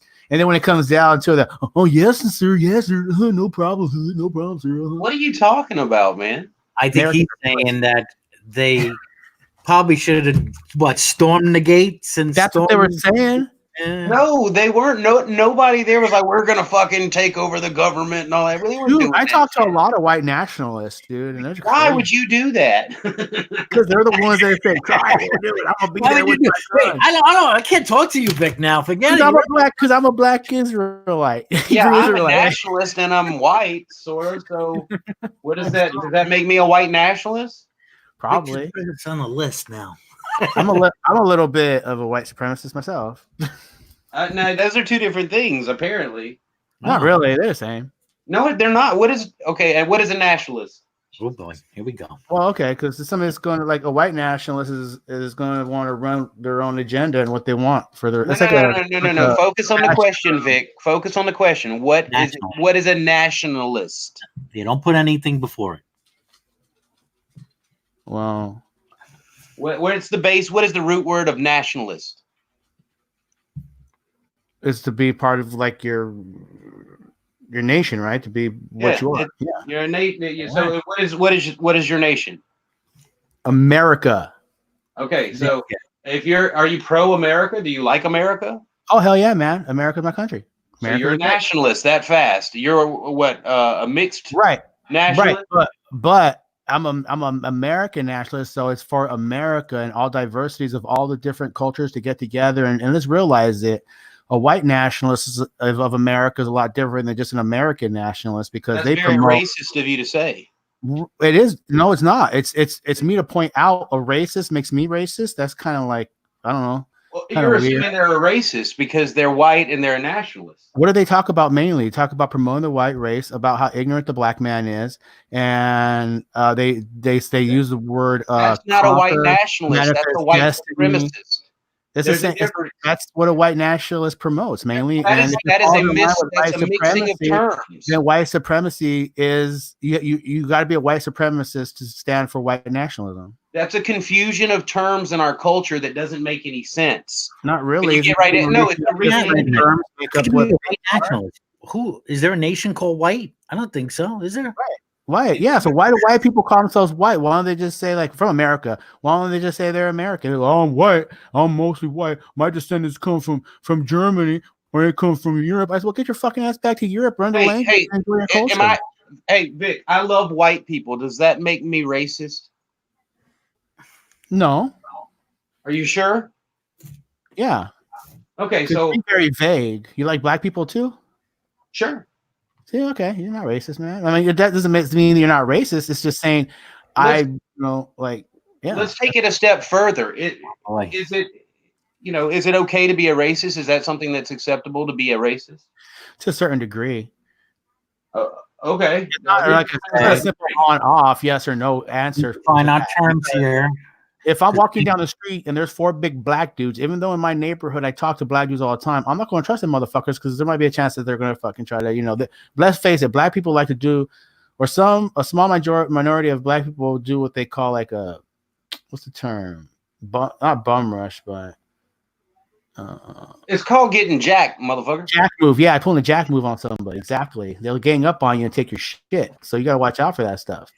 But It's more of like it could be a stereotype type deal because that's what you're seeing, that's what you're going through. So stereotypical stereotypes are helpful. It's how you navigate the world. Exactly, that's what I'm saying. It's a stereotypical situation that you might find yourself in. So you got to go with the stereotype. That guy might steal my wife. I better ride the other way. It's not racist because there were other descriptors in there. Let me ask you, if those guys were wearing like suits, like they just came out of church, and they happen to be big black guys, or they look like they had their shit together and like they weren't packing or ready to fuck you up, you wouldn't be afraid to walk by there or I mean, walk. No, I still go around them. I wouldn't trust them. That means they just got more money. They probably you're probably freaking like mobsters and shit. They're probably running like underground casinos. If I'm walking down a busy street, if I'm walking down a busy ass street and it's a big church and they're standing in front of it, and I know they're coming and they're singing gospel too, like swing low, they're all into it. Hey, what's up, brother? I'll walk by, snap them 5 high dive and all that good stuff. So basically, if Al Sharpton was standing out there with Jesse Jackson, you'd be like, "Fuck that! These motherfuckers are gonna rob me." No, because I know who they are. You know who they are. Come on. They're public figures. So you're gonna go up there and be like, "I fucking hate you," and you're all right. It just depends on your idea of who they are. I mean, you can't say something like that. It's like it's kind of like. I'm with William on this one. I think if you saw the same black kids, guys in suits, you are going to be, your guard is going to be down a little bit more than a little bit. Still got to be cautious where you're at, or something like that. Yeah, but it's still if you're changing it like that, you're changing it too much where you have to go the other way. So it depends on your environment, what you're doing in that place, and what you think they're doing. Because we're probably doing the same thing you're doing. If you're out there buying dope, because let me tell you something. If you're going to church and you see all the time in Manhattan, people up and down. So it's almost you don't even think twice. You're gonna see these. You just walk right by. Yeah, I mean, it's like I'm from San Diego, and I hosted a lot when I was a kid. A lot of people. It didn't bother me none. Yeah. All right. It's your situation, your environment. It's yeah. I just don't like messing up the terms, and because I just want to unscramble the bullshit. Because racism is more like thinking your race is better than another one, and what's wrong with that? What is wrong with that? We hear that from other races all the time. Okay, I talked to a lot of white nationalists, and they refer to black people as, of course, they're going to call them, oh, don't say the N word. But let's face it, when you say the N word, it's the same thing, and it just depends on the context of it. So I'll try not to say it just for live's sakes. Whatever. Yeah, right. But see, now I forgot what's going. No more weed for me, dang it. Okay, well, what I'm saying is, if the things that a lot of these black groups say, about black pride, hold on. If white people said the same thing, they'd be considered racist. There's a double standard, and it's because we're trying to differentiate what racism is.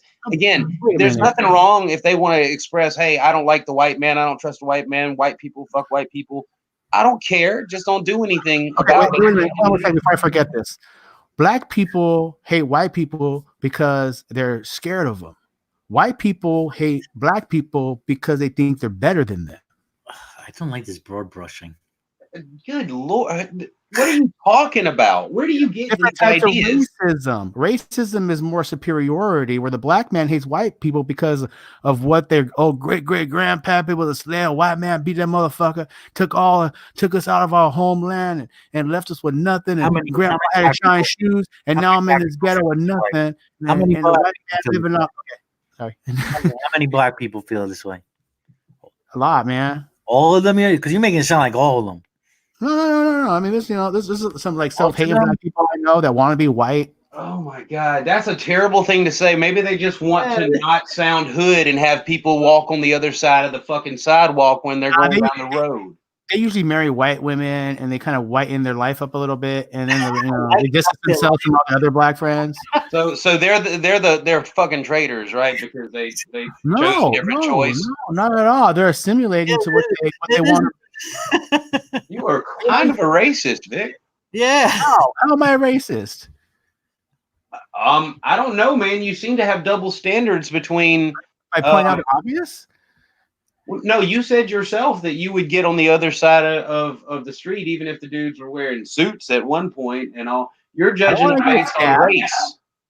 I don't want to get stabbed. I don't want these dudes to be like, yo, I've been in that situation, dude. Mexicans, blacks, and whites. Yo, nigga, where you from, homie? I get that, but that's not. Dude. Well, you better fucking come with us right now, nigga. I mean, I've been there. That's dude. no less. That doesn't change the fact that it's pretty racist when you get right down to it. And if you're going to own it, it's cool. But, be careful. Okay, then it. I want to make sure we have our terms right, because I think a lot of people get racism confused with prejudice or even bigotry. Yeah. Go ahead. All right. Yeah. Because I live with black people. I dated black girls, when I was younger. I was all up in that stuff, man. I didn't say you were racist against black people. You just made another assumption that you can. Oh, you know what? Like Asians, I was like a little like racist about some Asians for a while, but that was only because just for fun. It was, All right. Well, let me just go ahead and say that I don't have a problem with people being racist. I don't care from either side, as long as they're not committing crimes. I don't care what you think or feel or say amongst your friends. You know what I'm saying? So if it turns out that you have to own some really hard truths here in a few minutes, I want you to know that I'll still be your friend. Yeah, dude, give some hard truths. I would personally have a problem with people being racist, because that could change the whole landscape of your society. Do you really want people going, having that attitude that their race is far better than superior than anyone else's?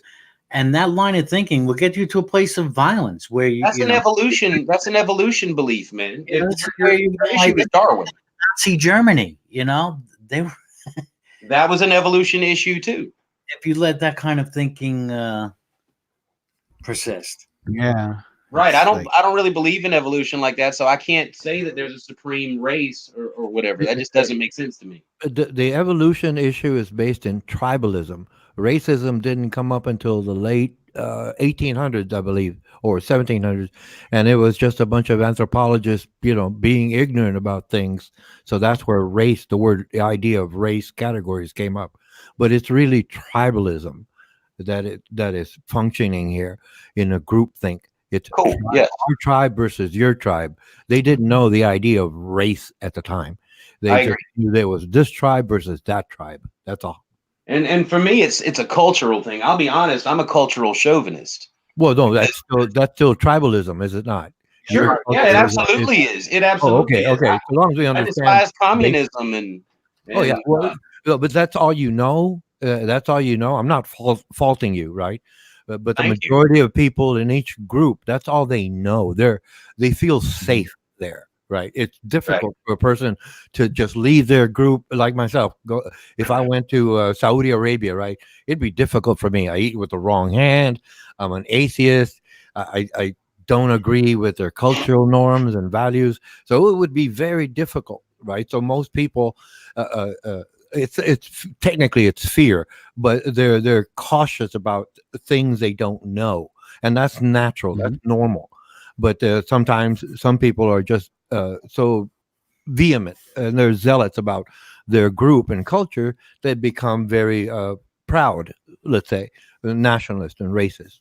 Go ahead, please. And then you jumped into racist when you just said it wasn't about that. It was just tribalism. Again, because we now use the modification of tribalism as race. Well, yeah, and I agree, and that's a problem. Oh, okay, go ahead. It's a problem. William, can I ask you something? It's not a problem. It could be solved through communication and just understanding that, we're different and we like to stay with our group. You all stay with your group, and we're fine. We interact because of business or commerce or whatever. But the general mindset has not been explained to each group and their whole ideologies. Once that's understood, but nowadays in America, we have this mentality where white nationalists want to say, well, we want to exterminate anybody that's not of us. Who is saying that shit? Huh? Who is saying that? White nationalists. White nationalists. Yeah, white nationalists. That up earlier. I'm using that in context. Shut up. I'm using that in context. William, do you think racism is a bad thing? Yeah, I think it's ignorant as fuck. Yeah, racism is because it promotes hostility, and unwarranted hostility in many cases. And William, but tribalism is all right because guess what? That's where people identify as part of a tribe. Hey, Ronan, how you doing, Ronan? Hey, I got what is? Let me know. It's the word. You just lower your voice instead of screaming. Okay. So, William, can a case be made? All right. Can a case be made that Yahweh is a racist? Because it is the Israeli people, the nation of Israel, that's his chosen. Everyone else is, the others are commanded to be wiped out and stuff. Can a case be made? And Yahweh set it up that way too. I mean, I are you assuming that that's Yahweh's I believe? I don't believe that that's accurate information. Okay. I think it's being mispresented as to what that was about and what happened. I mean, I don't think that he has any respect for race or whatever. I think that he clearly selected the Hebrews to do a task, and they rebelled against it over and over and missed the fucking point. That's what I get out of it over and over again when I read it. And he brought it to the Gentiles. Story of morals. Yeah. I know you're leaning towards this. I know. Am I switching gears too much here? If we go back to religion, I mean, we're just having a talk. We can go anywhere you want. I guess. Hey, is this racist? Yes. Like black people, right? Like let's say like in prisons, there's a lot of black people in prisons in the U.S. And since they were slave culture back in their days, and we kept them in a slave culture for so long, is it like just naturally culturally innate in them to have somebody else take care of them? Like the warden is the slave master. They got place to live and eat. They don't have to worry about anything. No, kind of like a slave does. So they're used to it, so they go to it. I mean, no, I don't think it's necessarily racist. It's an idea I think that's worth contemplation for a second. But when you look at it historically, before the civil rights movement, but post, them being emancipated, they were doing very well, even in the 60s and all, blacks or 50s. Blacks were doing as well in America as being better than anywhere else in the world. And their marriages lasted and the crime rate was down in their communities.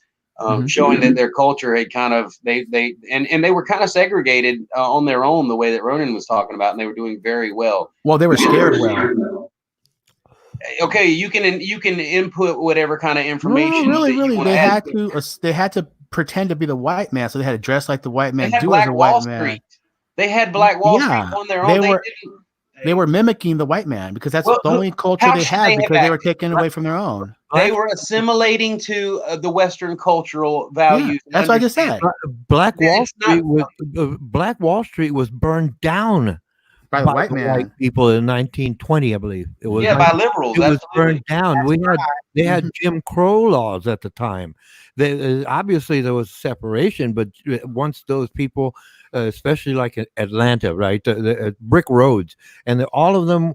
Well, all the bricks were laid by black prisoners who were falsely arrested under Jim Crow laws.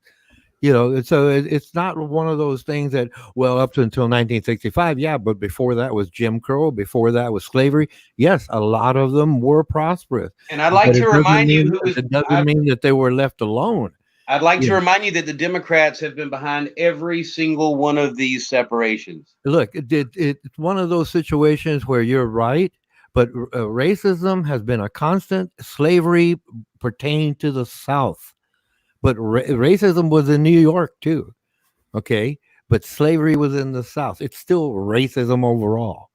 The extension of it being slavery. Okay. It's a cultural thing. It really is. Yes, it is a cultural thing. And nowadays, I mean, I go to I go to market and I see these white men married to these white black women. Beautiful, by the way. And they have kids. So culture is changing over time.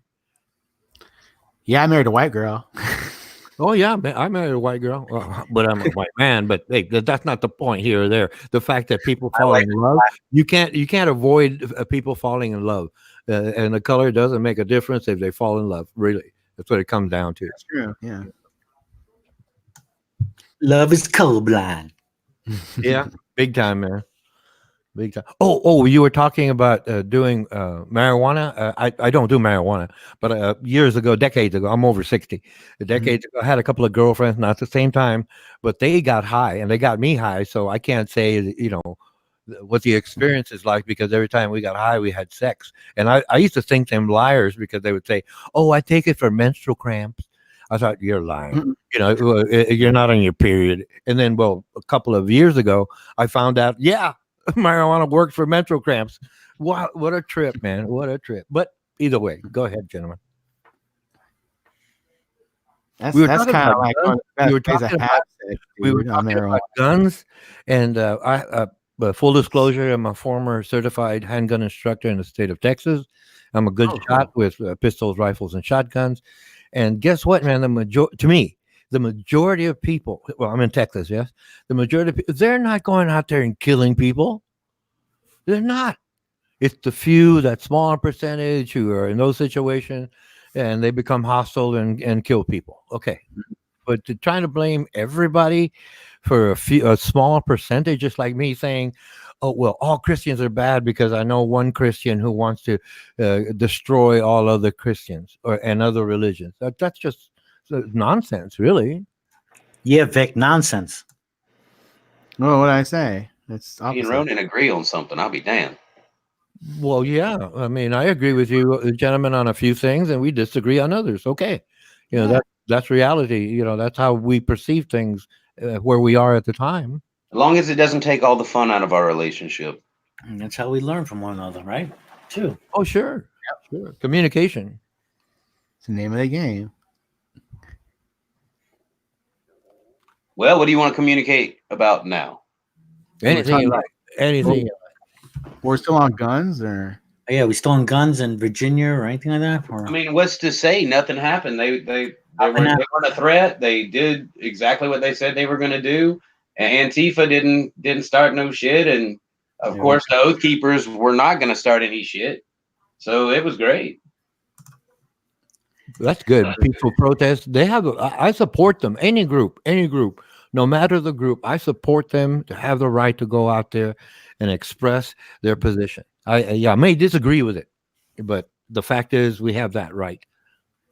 Then let's do clickbait news. Dun, dun. Clickbait. It needs to be like the Phenomena song. Phenomena. Clickbait. All right, what are we looking at here? Let's see. Anything catching my eye here? Who got married? Thibault got married. Who cares? Religious schools case heads to a Supreme skeptical of stark lines between church and state. Let's see what this is about. Let me make sure I'm screen sharing. Oh, it did come up. Good. Okay. Oh, don't do this to me. I hope they're not going to make me. Okay. Montana. I hope they're not. Okay. I want to just make sure I don't have to subscribe. It is a blessed time at Stillwater Christian School where scripture adorns the gymnasium wall. Enrollment is climbing, and head of school Jeremy Marsh awaits the 4 new classrooms that will be built in the spring. It is a place that embraces the beliefs that sinners avoid eternal condemnation only through Jesus Christ, that a marriage consists of one man and one woman, and that human life is of inestimable worth in all its dimensions, from conception through natural death. The religious instruction isn't just in little pockets of Bible class, Marsh says. It really comes out as we are learning in all classes. All right, parents who believe religious schools such as Stillwater absolutely are the places for their children are at the center of what could be a landmark Supreme Court case testing the constitutionality of state laws that exclude religious organizations from government funding available to others. In this case, the issue rests on whether a scholarship fund supported by tax-deductible donations can help children attending the state's private schools, most of which are religious. A decision in their favor would remove, quote unquote, remove a major barrier to educational opportunity for children nationwide. Plaintiffs said in their brief to the Supreme Court, it is part of a movement by school choice advocates such as Education Secretary Betsy DeVos to allow government support of students seeking what she recently called faith-based education. Thoughts? Yeah, religion should be separated from schools. I mean, you're not going to want to be in a history class or let's say a geography class and the teacher's like, see the Grand Canyon? That was made because God put the flood there. So, that's how that was made. That kind of skews, that's going to mess the kid up. It's when you have a Bible study class, okay, fine, go in there and study the Bible as what you want. But when you start having it in other classes, tying God into the teachings of science or history or even math, then you're brainwashed, right? No, I think we're missing. I think we're missing a little bit of the point here, because I think what's happening here is scholarships are being given to kids with the tax deductible donations. I think that's the whole deal, and I don't see a problem with that actually. If they want to go to a religious school and they're going to apply for a scholarship. Yeah. I don't know if this is as big deal as they're making it out. But the issue is government funding. Again, I agree with Brother John. Hey, it's a tax deductible donation. I have no issue with that. But government funding, according to Ms. DeVos, right, that's against the law. Yeah. But she is in there trying to promote that. That's part of her agenda. I mean, I think they're already teaching a lot of religious and fairy tale shit in public schools as part of the curriculum. I think they're intentionally dumbing kids down. So, I mean, private schools, if they're not doing that, their education is at least going to be on par with the nonsense that public schools are dishing up.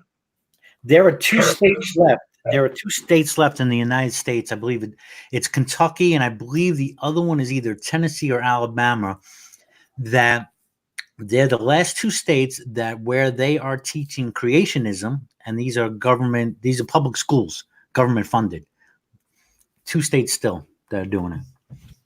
Yeah, state funding, yes. It would be state funding. Public schools teaching creation. Yeah. And that's, they're in the heart of the Bible Belt. Again, I got to say, I don't like public education anyway. I wish it was all privatized, and that way you could see the results of these different teachings, whether the people that are coming out of these schools, they're being successful, or whether they're fucking imploding and ending up in jail. I'm with you. I think the education system is outdated. I mean, with our modern technology, what we can do and personalize education for each student, this whole idea, I mean, everybody in the classroom is facing forward, to the clock, and that's what they want. They want machine men. They want robots. Like, for example, I grew up in public school, but when I was in the foster home system, I was in this little rich neighborhood, and they sent me to a private school for 3 months.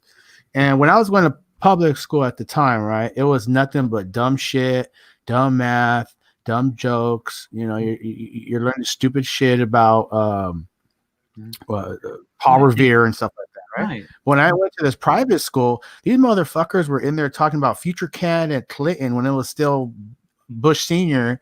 just started, and they're talking politics. They're talking the shit we're talking now, and these fuckers are in like 6th grade.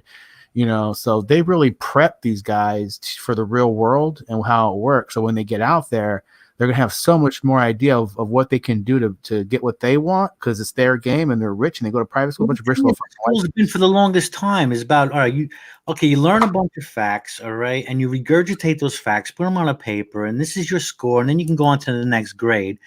And you're learning a bunch of stuff that you're never going to really use in the real world, when, we need to teach your kids tools that they're going to actually use in the real world, right? Economics. Let's not forget the new Common Core math that's fucking kids up so bad, and they're making us stupid. Yeah. And we're paying for it with tax dollars. I'm saying get rid of that shit. Let them compete privately, and every school will be trying to get the best teachers to make it worth the money that they charge, or they have to lower their fees. Yeah, but what about to send their kids to school? What did I just say? Yeah. They're going for competition. Like, these teachers are still going to have jobs. This is what they're trained to do. So they're still, if the school doesn't have money to get the finest teachers, they're going to have to get the teachers that aren't as good. You know what I'm saying? And then build their way. Funding for the lower end. What I'm saying is, more people that attend the schools, the more money they'll get, and they'll attend schools based on the results that they put out. Like, when these kids are graduating, how are they doing? What are their test scores like? And more people are going to want to go to those schools, meaning that to compete, the other schools that are hiring the low end teachers are going to have to fucking, step it up and get better teachers. And people are going to, and through competition, the prices are going to be lowered. That's the way it works. Tuitions will go down as long as you don't have the government offering an option that we're all paying for anyway, that puts out, that actually stupefies your children.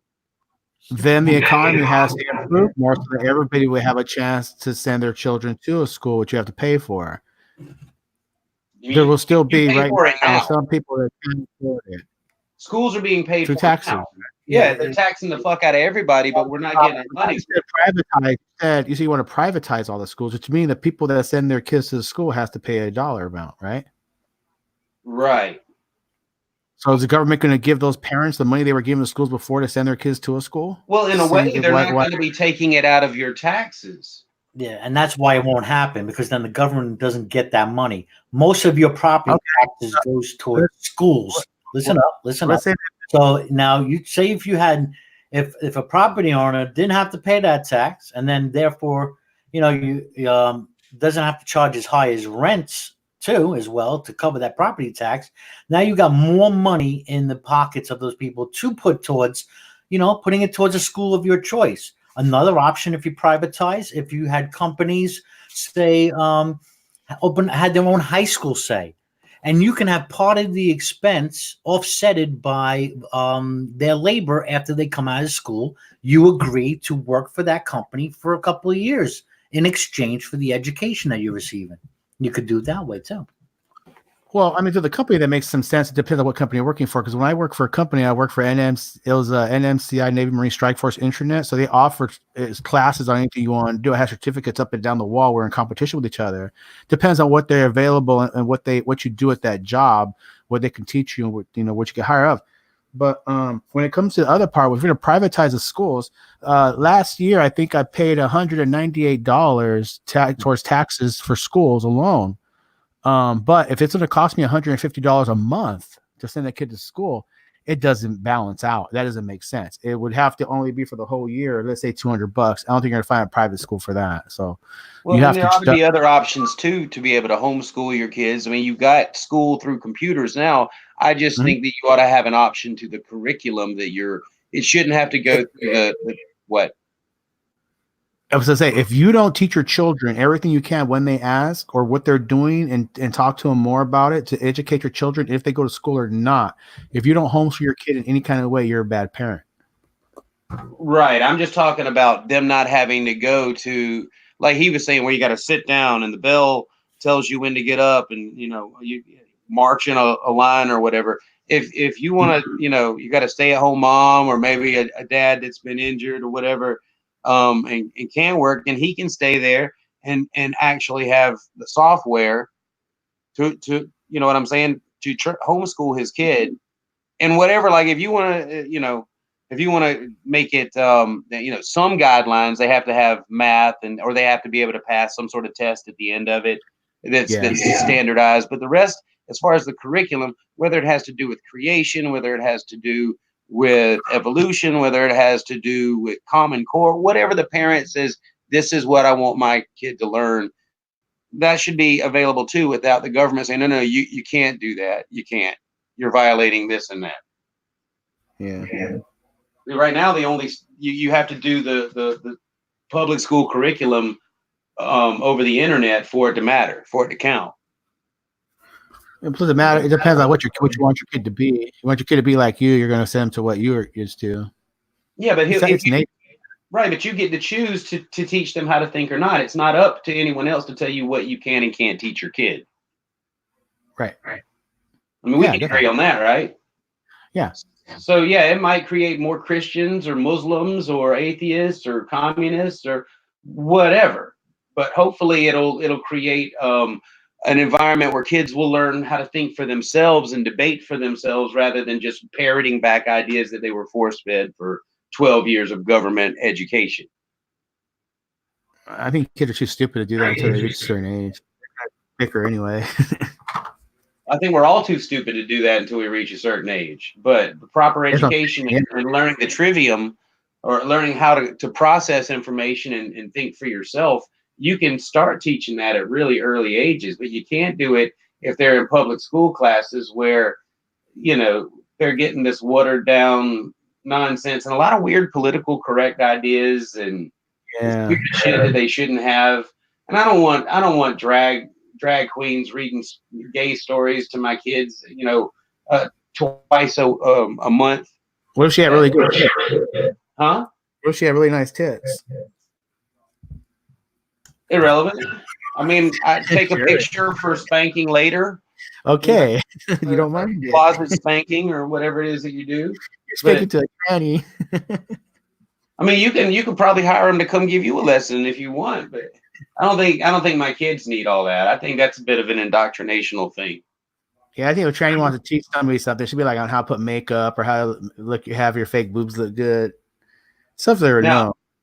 Now, if they're a drag queen and they work for the school as a hired teacher and they're coming in and they're teaching in drag, I should have the right to be like, no, my kid's not gonna have that teacher. You know, I'm gonna send my kid out of school. What the dress isn't glittery, but it's just a subtle enough where you can't really tell too much, and they're being natural about it. What if it's not like over the top drag? You know what? I take it back. As long as they're not being flamboyant and trying to indoctrinate my kid into it, I don't care. But that has not been like with a drag queen by nature. They're like, look at me. Yeah, I don't think a drag queen teacher is going to walk in class like a green glitter dress and freaking fruit on her head. Like, what's your name? You know? Yeah, because that's where I'm like, that's you're trying to make an impression on my kid that I don't want to have to work through with them later. Yeah, right. If they're a teacher, be a teacher. Don't you know? Yeah. We agree. So it's okay for trannies to be teachers. We agree. Yeah, trannies can be teachers, sure, as long as they're not trying to teach my kid about being a tranny. Yeah. What do you call two drag queens on the track? What? Drag racing. Come on. Oh, okay, gotcha. That's good. Yeah. Okay.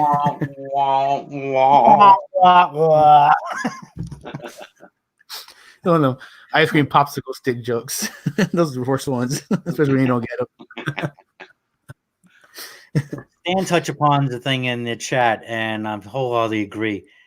Trying to get some change in the school system, you're going to have to get through the unions and all that money and all that lobby money. I think the times for union and the need for unions have come and gone. I always say union is like a double-edged sword. I mean, at a time when, you need to protect people's rights at work, right? You didn't want kids working, abusive behaviors, and union was supposed to come in and help that, right? And get fair wages. Yeah. But now they've gained so much power, and it's not even more about that. It's just about having political influence. I mean, most of the unions, if not all of them in the United States, are Democratic leaning. Teachers and others are coerced in having to have part of their they have to pay union dues. Yeah, and student loans together. That's a really tough thing for them. Those dues are going towards a Democratic Party that might be they're not Democrats, you know. Are you trying to segue into what I want to talk about right now, bro, Joe? I say we need to get the unions out of the way, and in general, get lobby money out of government. Well, you're bringing up the Democratic Party, and I want to talk about Bernie. I want to talk about Bernie and Elizabeth and fucking Hiawatha, whatever her name is. Were you like envisioning like a threesome or something with them? You're like, I mean, normally, yes. Sometimes I kind of squeeze little Pete Buttigieg in there, you know, Buttigieg, whatever his name is. I think the Dems blew their chance. I tell you, if the Democrats had any chance, I think Tulsi Gabbard would have been it. Absolutely. But they're not going to do that. So. But I'm more interested into whether you believe the accusation that Warren made against Bernie, or whether or whether you think about lying about her on in the debate. No. Well, it boils back to the original statement that she said that he believed and told her that he didn't think a woman could be president. And back in 2018, that's what the whole thing is about. Oh, he didn't think a woman should be president. That's what she said that he said, and he denies it. And he looked a little caught off guard by it. But I mean, maybe he said it, maybe he didn't. What do you think? Hey, Skylar. Yo. What's Skylar? Well, I don't know. I have no opinion because I don't know. If he said this, did we have any videotape of him saying it? No, it's just an allegation. But what I'm saying, if you can go back with Bernie and he supports women like all the way through his career, he's kind of a pandery kind of guy. So, and I don't think that he would seek conflict with her right here around the election, even,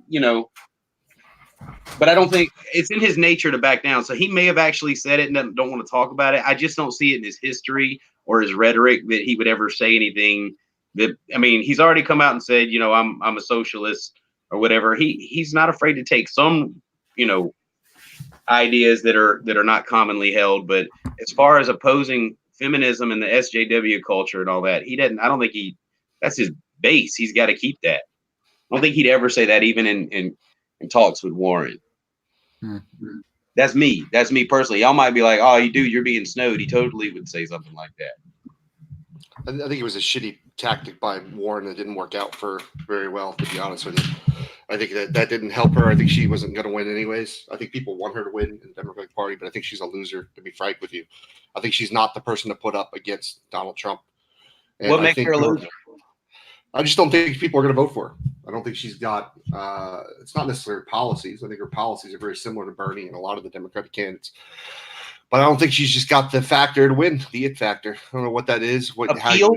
Appeal might be a good word to it. I don't think she's a strong debater as far as that goes. And I think that Trump will just, with his rhetoric, will run all over it. And I think that you need somebody, America, I don't think it's even about politics these days, to be frank with you. I think people who follow politics understand it. But I think that where the battle is won now is basically theatrics, unfortunately. So whoever's going to win is going to win based on popularity and like theatrics and stuff. Mm-hmm. They don't want people. I think it is. I think, this election is going to be about, I think whoever's going to beat, if someone's going to beat Trump, it's got to be someone who people think is authentic. They don't want politicians, even though Bernie's been in politics his whole life. I don't think they look at him as a politician. And I think that's a lot of the appeal Trump had. People didn't think of him as a politician. They thought of him as a successful businessman, which I don't think he was really a successful businessman, but that's irrelevant. I think that they just wanted something that wasn't the typical government position. And I think that's going to be the same thing here. I think whatever side, left or right, you're on, people don't like middle of the road anymore, unfortunately. So I think that's what you're going to get this election. I think probably their best chance to beat Trump would be Bernie.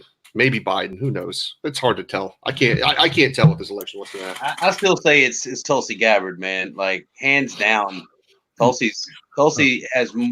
she's got balls. Yeah, but she only gets as much talk as Warren does. She's not very, in the mainstream, in the limelight as. Yeah, they don't even put her name in. And I think Biden is more like kind of like Hillary-esque, like too many corrupt politics under his belt, where people are just going to like not really put trust in him. Warren comes off like a school teacher type. She might have a chance, but I think Bernie is a guy because he just has that charisma. And like Skylar was saying, let's face it, it's a popularity contest these days. It doesn't matter. A lot of people don't get into the politics. She doesn't seem mentally stable. Well, no, she's like a chronic liar. She's lying constantly. And I think that's what this was on Bernie. And it might be like what Skylar says. She needs the recognition. She needs to, find some appeal. And so I guess she thought stirring it up with Bernie was a good idea. It's the last leg of the race, so that's when you got to throw the stick into the spokes. That's when you got to triple them. That's when you got to try, like, that old cartoon with the little dog. The race. They always, at the end of it, that's when they started doing their tricks. They start. I think the DNC is just fucking Bernie over again. I mean, they just keep fucking that guy over. I don't think they're going to be able to. I mean, listen, it's going to come down to voting here in the end, and I think what's going to end up happening is it's all going to come down to Iowa, New Hampshire. This is going to be one of those unique elections to where Biden wins Iowa, New Hampshire. It's over. He's going to win the nomination. Yeah. If Bernie wins Iowa, New Hampshire, I think it's going to be much more telling that he's more likely to win. I don't think it's a guarantee like Biden. If Biden wins both those states, it's over. But I'm telling people, don't count out that Buttigieg guy because I think he is going to surprise people. I think somewhere like Iowa, he could very well win that state. He's moderate when it comes to politics. He's ex-military. And I really think that he may surprise people in that election in Iowa. So we'll see. I mean, it's a three-way tie. I've heard other people say that too. I think a lot's going to come down to the economy. If I mean, we've been expecting some kind of crash or bubble to burst for a while. If it happens before the election, that'll definitely affect Trump's chances of getting reelected. Sure. I'll say it, and I'll say it always again. To me, it doesn't matter who's president anymore. What really counts, if you want to see change, it's going to happen from the bottom up. Too many people are looking for some kind of messiah president going to change everything, the hope and change. I think change comes from the bottom up. Your local governments, and that's how it's going to happen. And I think that's ignored by too many. Yeah, that's true. I wish that, one of the things Trump's to me is just a weird character, right? Because there's things that he could do that would boost his popularity, but he doesn't do them, like marijuana legalization. Like, I don't see any particular. I mean, he is a weirdness that he doesn't drink, he doesn't smoke, he doesn't do any kind of drugs, from what I understand, except for maybe amphetamines. But besides that, he doesn't drink, he doesn't smoke. And it's weird to me. Like, this would be something that he could shore up a lot of voters if he actually rescheduled marijuana. But I think some of the ultra-conservative, the Christian conservatives are the problem. Because I can get down with some of these Western Republicans, the more libertarian type folks. But unfortunately, you have more of the Christian conservatives controlling the Republican Party right now, and Trump is just doing whatever the fuck apparently they support. Pharmaceutical companies. Yeah. Well, he hasn't opposed gay marriage or LGBT community in any way. I mean, that's. Well, I mean, it's a dead issue. You can't do anything at this point. Supreme Court already ruled on it. And I think there's been things where hasn't he tried to with healthcare and stuff, with transgender stuff? I don't know all these. Actually, I shouldn't even get into it because I don't know. The military, yeah. But I mean, when it boils right down to it, you're right. He could do the legalization of marijuana, or like you said, the rescheduling of it. At least it shouldn't be the fucking offense that it is. That would help a lot. I mean, he could do that. He's already fucked with me a little bit when he allowed the bump stock ban. But the term limits thing that he wanted to do, I thought was a good idea. He talked about term limits was a good idea. He didn't no traction on that.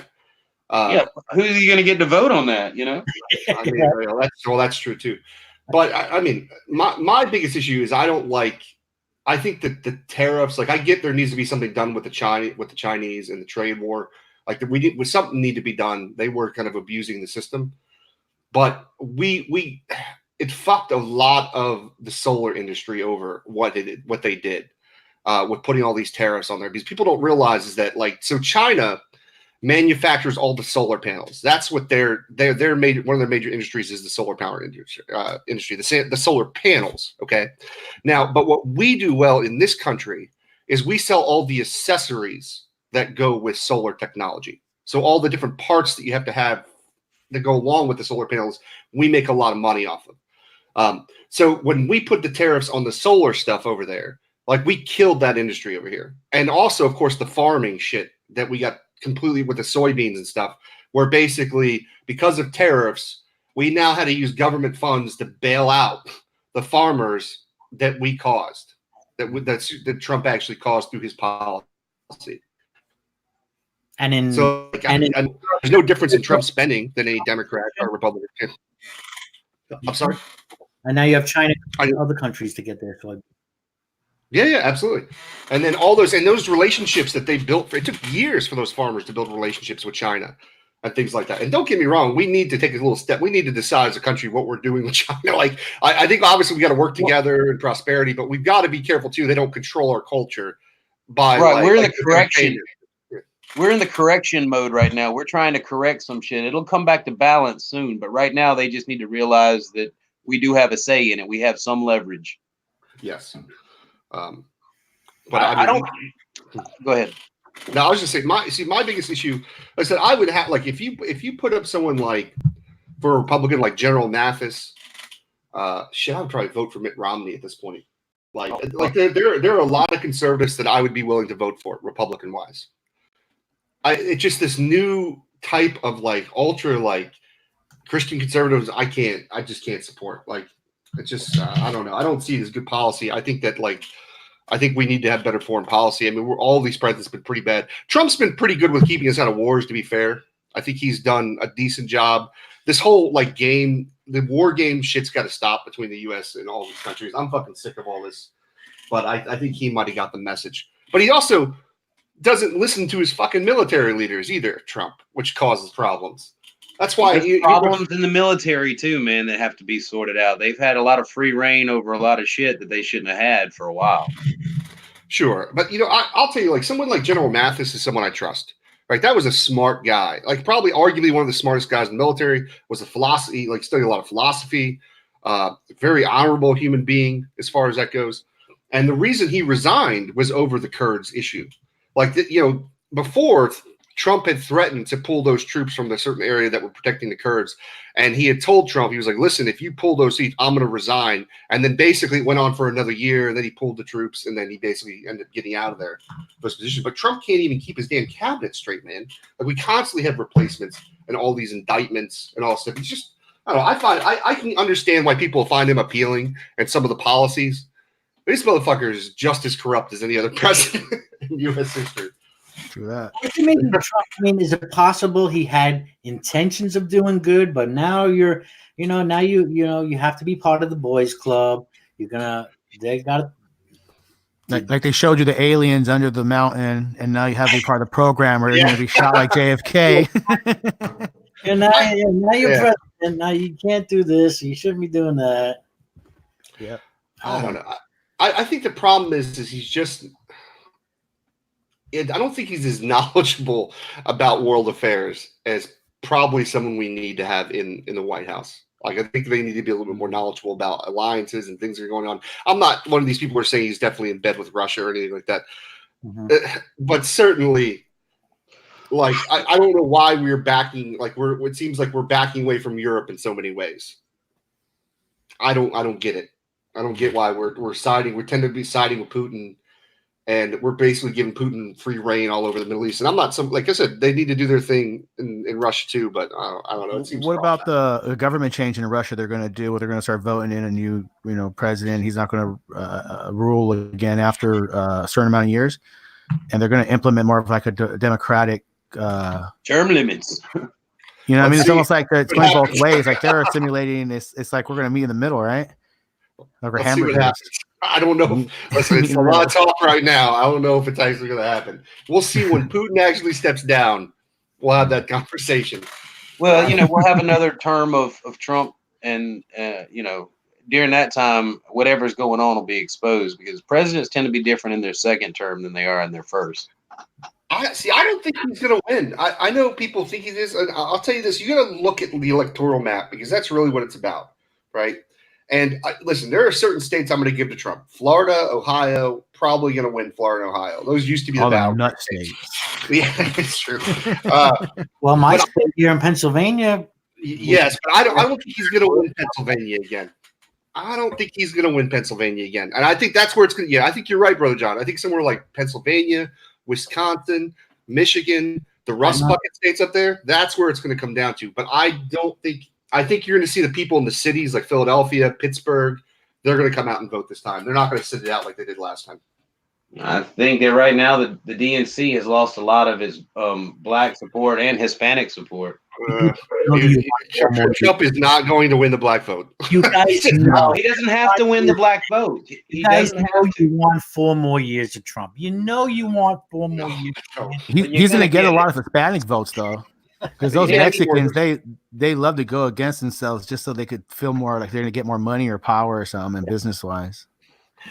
We vote for Trump. Racist, but okay. No, not really. I don't think the DNC is. I don't think people. I think Republicans look at the DNC as being completely awful. I don't think your average Joe knows enough about what's going on political wise to do that. All they're going to listen. Like I said, this election is not going to come down to politics and policy. It's going to come down to who do they like better. Is it going to be Trump or whoever the Democratic nominee is? And remember, though, the thing about Bernie that's interesting is like there are a lot of people who voted for Trump that were originally Bernie supporters, and that should tell you that it's not about policy. Right.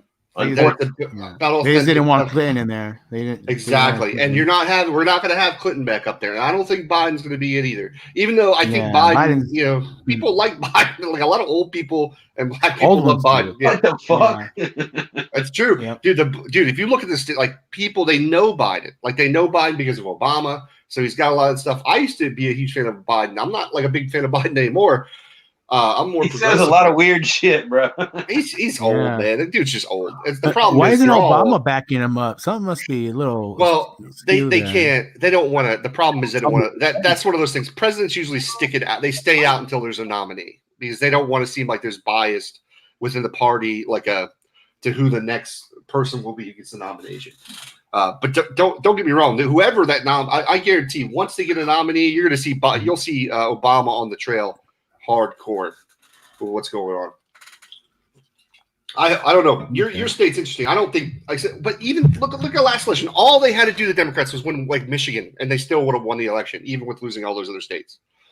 I don't think you're gonna have those votes. I really don't think it's gonna be that close. I think he'll win a lot of states, like all the South, Florida, and Ohio, but I don't think Trump's gonna win. He ain't gonna win Colorado again. He's not gonna win Nevada, and those places anymore. We have a PC push in the media too, and that's influencing a lot of people's ideas on what and who should be in too. Yeah. Well, yeah, I think the media has played a dangerous game, and it's backfired a lot with especially CNN and shit like that. I think that there's a lot of people who are just sick of the rhetoric. Yeah. Well, I hate about these news networks, especially the Democrats letting them play into it, is like the way that they frame the Democratic positions for the party. Like they focused on things like reparations and hating white people. No, it's not hating white people. It's it's stuff like that, or like you look at like that Julio Castro who like made a statement about like abortion approval for transgender people. And I'm like, what the fuck does that even mean? I'm like, that's not. Yeah, I'm like, that's not even an issue right now. Like, but yeah. But allowing the media to focus, like put what the focuses are, like are dumb things like okay, like all right, because the way they frame, let's say like the question about like, let's say you have an illegal immigrant coming into the country, right? Like, should the government, of course, but like, should the government pay for their health care? Now, depending on how you frame that.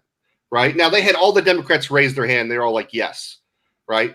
But the problem is, it's like that's a nuanced issue because really, what you need to think about is the context, right? So let's say you have a family of illegals cross the border. They're in Texas. Say they're in Texas for like a week, right?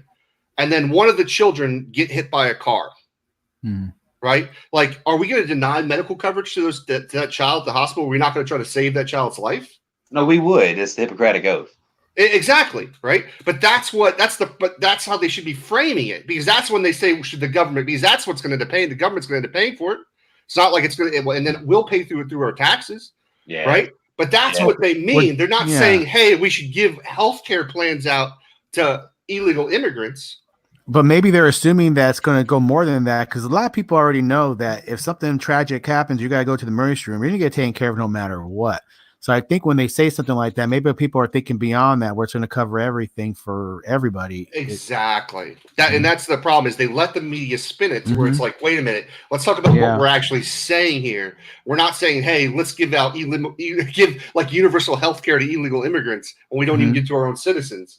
Right. But this is the news media will frame it in a way, and then the Democrats look dumb because all of them just instantly hold their hands up instead of being like, hey, hold on, I'd like to elaborate and say what I want to say here. Yeah. Yeah. That's my opinion on it. That's the one issue. And honestly, that's one of the biggest issues that will keep me from voting Republican probably for the rest of my life is the healthcare issue. Yeah. The healthcare issue is what does it. I've gone through that shit where I've had to argue with insurance companies over life-saving medication for my wife. fuck the insurance companies. Oh, right. Yeah, man. I mean, it shouldn't even be an issue. It should just, I mean, help. Yeah. They're middlemen. Like, what the fuck do we have they're literally middlemen taking money. Yeah. It's like money for no good machine, reason. man. And Nixon was the one who fucking started it up. He's the one who started these. Yeah, with Kaiser. Yeah, like. Yeah. I think it was Kaiser, right? They had that meeting and they started that whole private, Yeah, because before you would just go in and you'd pay your doctor. Right. And then of course, and then when you make everything that's the thing. I think it's more of a philosophical issue is about what things should be privatized and what shouldn't. Right. And there's a reason why certain things within our society shouldn't be privatized. Like we shouldn't have private prisons. Right. We shouldn't have private judicial systems or private police officers, because it leads to things that when you make things for profit, people are going to find a way to make the most money. If it means throwing fucking kids in jail like that one judge was, fucking throwing I don't know, do you guys ever hear about that? That judge there was a judge that was over a juvenile court, and somehow there was a system where he was making money off of kids that would get sent to a particular juvenile detention center.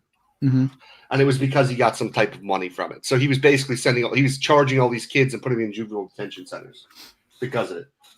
Yeah. I don't know, man. And what they do is they get the child, right? The child commits a crime. They put him right into if it's something that the parents can't pick up from the police station right away, just something they could warn them about, they're going to send them to juvenile hall. And with juvenile hall, you can't just go in there and get your kid out. They're going to be like, well, we're going to send a social worker to the home and we're going to inspect the home and see if it's in a safe environment for the child. Are you married? Do you have a boyfriend? What's your boyfriend do? They try to keep that child in there as long as they can. In the foster home system too. I remember it was I couldn't get out until my mother got married because it would be more financially secure and stable in the home. So she had to marry her boyfriend in order just to get the kids out. And that took a process. So it was they really, really try to keep you in there. And when you're in that system, there's a lot of violence. There's a lot of abuse. Oh, sure, I can imagine. Yeah, man. I mean, there's this kid that was deaf, completely deaf. And the foster parent, the lady, her brother would come over and he would freaking blow horn, like a trumpet in that kid's ears, just fucking loud as fuck, and look at everybody and smile, and they're all laughing, the foster parents, and they're, and a lot of other things. It's really a crazy situation, but they do try to keep you in there as long as they can. That's for sure. Absolutely. Once I'll be right back. Money. That's what it's about. Money. I just came across this story. What's that? A guy in Texas started building. He has his own construction company, and he started building a 3-mile barrier in Mission, Texas. Wow, that's funny. Mexico border. That is a large waste of. Well, I mean, if it's around his house, it'd be cool to have a nice big fence around your house. No, your property, yard. Yeah. I don't know why this is a big deal. If that's his property and he's building on it, then that's true. Business. Look at I want a fence around my property. Goddamn right. What is this for? Is this a wall? This guy is he has his own construction company, and I guess he owns this shitload of property, and he's right by the border, and he built his own wall along 3 miles of the property. Yeah. Good for him. $40 million. $40 million. Oh, wow. Jesus Christ. He just improved the fuck out of that property value. Yeah, there goes his retirement. Sorry, kids. That's his wall on the right, and that's the Trump wall on the left. No. Think about it though. If he decided to sell that property, it's worth so much more now with that wall. He'd find money. He could go to a nice old folks home. How much did he spend on it? I believe it says $40 million is what you $40 million. Yeah. $40 million. Shitty land in Texas. Yeah, exactly. $40 million. I'd do it. You'd be wasting your fucking money if you did it. Like putting $40 million. Yeah, I mean, literally, you can haul a ladder and climb right the fuck over it. Well, I don't know that I would spend that much money, but I definitely believe having a fenced-in property is a good idea. $2 million. $2 million of it was provided by We Build the Wall, a group backing Trump that crowdfunded the money for the wall. Oh yeah, I remember that group. They were raising money for it. They got quite a bit. We only could like get people donating to things that actually help people. Well, people will donate to what they think is a good idea. Otherwise, it's taxed from them, and they will just reject it because it's being taken. I mean, it's one thing if the wall was actually effective, like that, it might actually have a point. But like, we're literally just wasting taxpayer dollars on something that isn't effective. I don't know that that's yet to be seen. You haven't seen people put ladders over walls and climb under or dig under walls? Yeah, I was about to say, ever dig under something? I don't think that the wall is just going to be a standalone. This is our border defense plan. That's not what I think it is. I think it's more than a wall.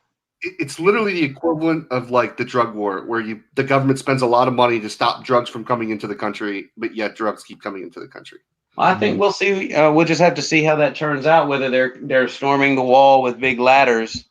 But most illegal immigrants don't come through over the border. They overstay their visas. Like that's the majority of illegal immigrants that are here in this country aren't sneaking over the border. They're just staying longer than they're supposed to and never leave.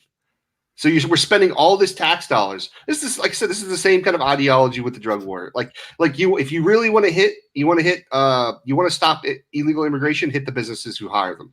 That's how you stop. Is there a problem at all with illegal immigration? Of course, I think people should come in here legally, and I think we need to know who's coming in our country. But like, I'm just talking about the ideas of like how these people like Trump and Trump supporters think that this is the way we're going to stop it is by spending useless tax dollars on walls. Now, what I was saying, Skylar, is that there's more than one way to do that. Like, you could have totally open borders and then just lay a flat tax only on sales, like a consumer tax. That way everybody pays, and then it doesn't matter whether they're fucking legal or not. They're paying their taxes, and you can do all these social programs and shit. But I don't have a problem with that, but you still need to have an additional tax for fucking millionaires and billionaires. It is, first of all, it's not even, I don't think it's safe to have all that amount of concentration of wealth in a few individuals that literally, I think it's like 4 individuals own more wealth than like 30 something countries. But that's not our property. We don't get to vote on that. I know. I get what you're saying. Well, we do actually. We do get to tax people's property and things along that line. I get that it's your position. You don't think we should, but that's just your political position. Other people don't. Sure, I'm just saying, and they're not being held hostage. They may decide to move, and then we lose the tax stream there. Yeah, good. Well, then if they choose, like I said, I have big issues with these companies that hide their bank accounts offshore. I think we should come up with ways for these large billion-dollar corporations to pay a higher tax rate. I mean, you're talking $1 billion of profit, not just like, hey, they're making $1 billion. Some of these companies like Amazon are some of the fucking greediest companies out there. They're making their fucking employees have to piss in bottles because they're so afraid that if they're not on the line, that they're going to lose their job. That's not entirely true, Skylar. To be honest about it, no one's holding these employees hostage either. They don't have to work there. Of course they did. But of course, yes, they don't have to work there. They can go work at another minimum wage job that doesn't give any benefits and has shittier things. But people have families they care about, and they do want to produce better. That doesn't mean that we shouldn't make some types of regulations so these companies don't abuse the fucking employees. Because if everybody is abusing it, it's just like cell phone companies. Used to work for the cell phone industry, okay? The big 4 cell phone companies that pretty much even own the ones that are smaller that you don't really hear about, but they own like Metro and all these smaller little companies, Boost Mobile, are just subsidiaries basically of the larger ones. Do you ever notice that all of their price plans are basically the same? When one company lowers them, they all lower them. When one company raises them, they all raise them. Well, you can't fucking escape that. So in the same sense that when you come to employees, like, hey, oh yeah, well, those people could just leave Amazon. Oh yeah, and then they can leave their healthcare benefits. And they can lose everything if their kids are sick. I literally had to stay at a job for the last 7 years, and my company was a good company that did a lot of benefits to it. I had to stay at my healthcare purely because of my job purely because of healthcare, because of my children. It's not really a choice if I can go bankrupt, or if no one's going to pay for it. Like I don't. It's not really freedom in any sense of the word. And taking from a large corporation, it doesn't hurt that corporation like it hurts someone who goes bankrupt at a family level or has to argue with an insurance company. We just don't have the right to vote about someone else's property. Yes, we do. We do it. What are you talking about? We have the right. That's how we do taxation. The government has the right to tax. It's in the Constitution. So they can tax whoever they want, whenever they want, whatever amount. Yes, they just have to pass the law. It's you know it's in the Constitution, right? The right to tax. No, please tell me, where is it in the Constitution that that there's no limitations? 16th Amendment, I think it was. Right? Yeah, it's that there's no limitations on that tax, that they can do whatever they want. Let's just read it. Let's just read what the actual amendment says. I don't believe so. The Congress shall have the power to lay and collect taxes, duties, imports, and exercises to pay the debts and provide the common defense and general welfare of the United States. But all duties, imposed, and exercises shall be uniform throughout the United States. Yeah, there's no limitation. So they didn't say which things it could be used for? I just read it. Yes. Yeah, you could income tax. So then there is some limitation. Well, I don't. Yeah, yes, but I think you missed the point of what I was saying. Like that, I don't know what that guy. I'm talking about taxing the profits of multi-billion-dollar corporations. I get what you're talking about. Okay, so then what was the relevance of what I don't understand what the relevance of what you were trying to get at. I said that we don't have the authority to vote them at a higher tax rate or anything else like that, or anything that's not. We don't have the right to tax. Well, it's got to be apportioned. That's not what the Constitution says. They should reverse the cigarette taxes. Every time you buy a pack of smokes, they should charge the tobacco company $2 extra. But what you're saying, William, isn't actually in the Constitution. Like, there's not a limit to the amount. This is why you've had different tax rates throughout the history. I mean, I think during Eisenhower, Republican, it was like 60%, something like that, 65% tax rate on the highest individuals. Mm-hmm. So I mean, so it's not illegal. It's not unconstitutional. Okay, so I get that. What I'm saying is, as long as it's being utilized within the boundaries that are set there, and I think we just agreed there were some boundaries there. There could be some more definition there. The general welfare is one I'd like to dive into more before we just make absolute statements about what they can do. All I'm saying is that we should go back to what we had under Eisenhower, a Republican, those tax rates. And we should go back to taxing corporations the high amount that we did after World War II. We had economic boom. Well, not necessarily because of that. We had a lot of reasons we had economic boom after World War II, mostly because the world economy, all their infrastructure was destroyed in Europe and Japan. But there's no issue with raising those particular tax rates constitutionally. All right. Do you think that there's any other risks of doing that? Not particularly. I mean, of course, there's always risks, but I think that the benefits outweigh the risk. Listen, I think there should be some kind of system to where, and this I'd have to look into the legality of it, whether they had ideas before where your CEO can only make 15 times more than the lowest paid employee in your company.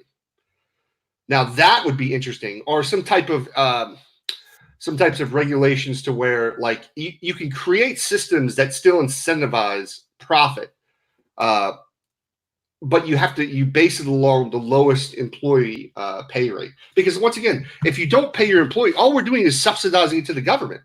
If you have a company like Walmart that doesn't want to pay a living wage and doesn't help foster the cost of healthcare, where are they going to go get the healthcare? Where are they going to go for the food stamps? They're going to go back to the government. So I don't see why it's a better idea that we've already determined as a nation, we're not going to allow people to starve on the streets. We're not going to allow people to just die in hospital beds during an emergency, even though that has happened. So I don't see why it isn't just a better strategy that we just tax the billionaires and the billion-dollar corporations a better higher. I'll say this: the corporations, I can kind of get more behind taxing a corporation than an individual at a higher rate.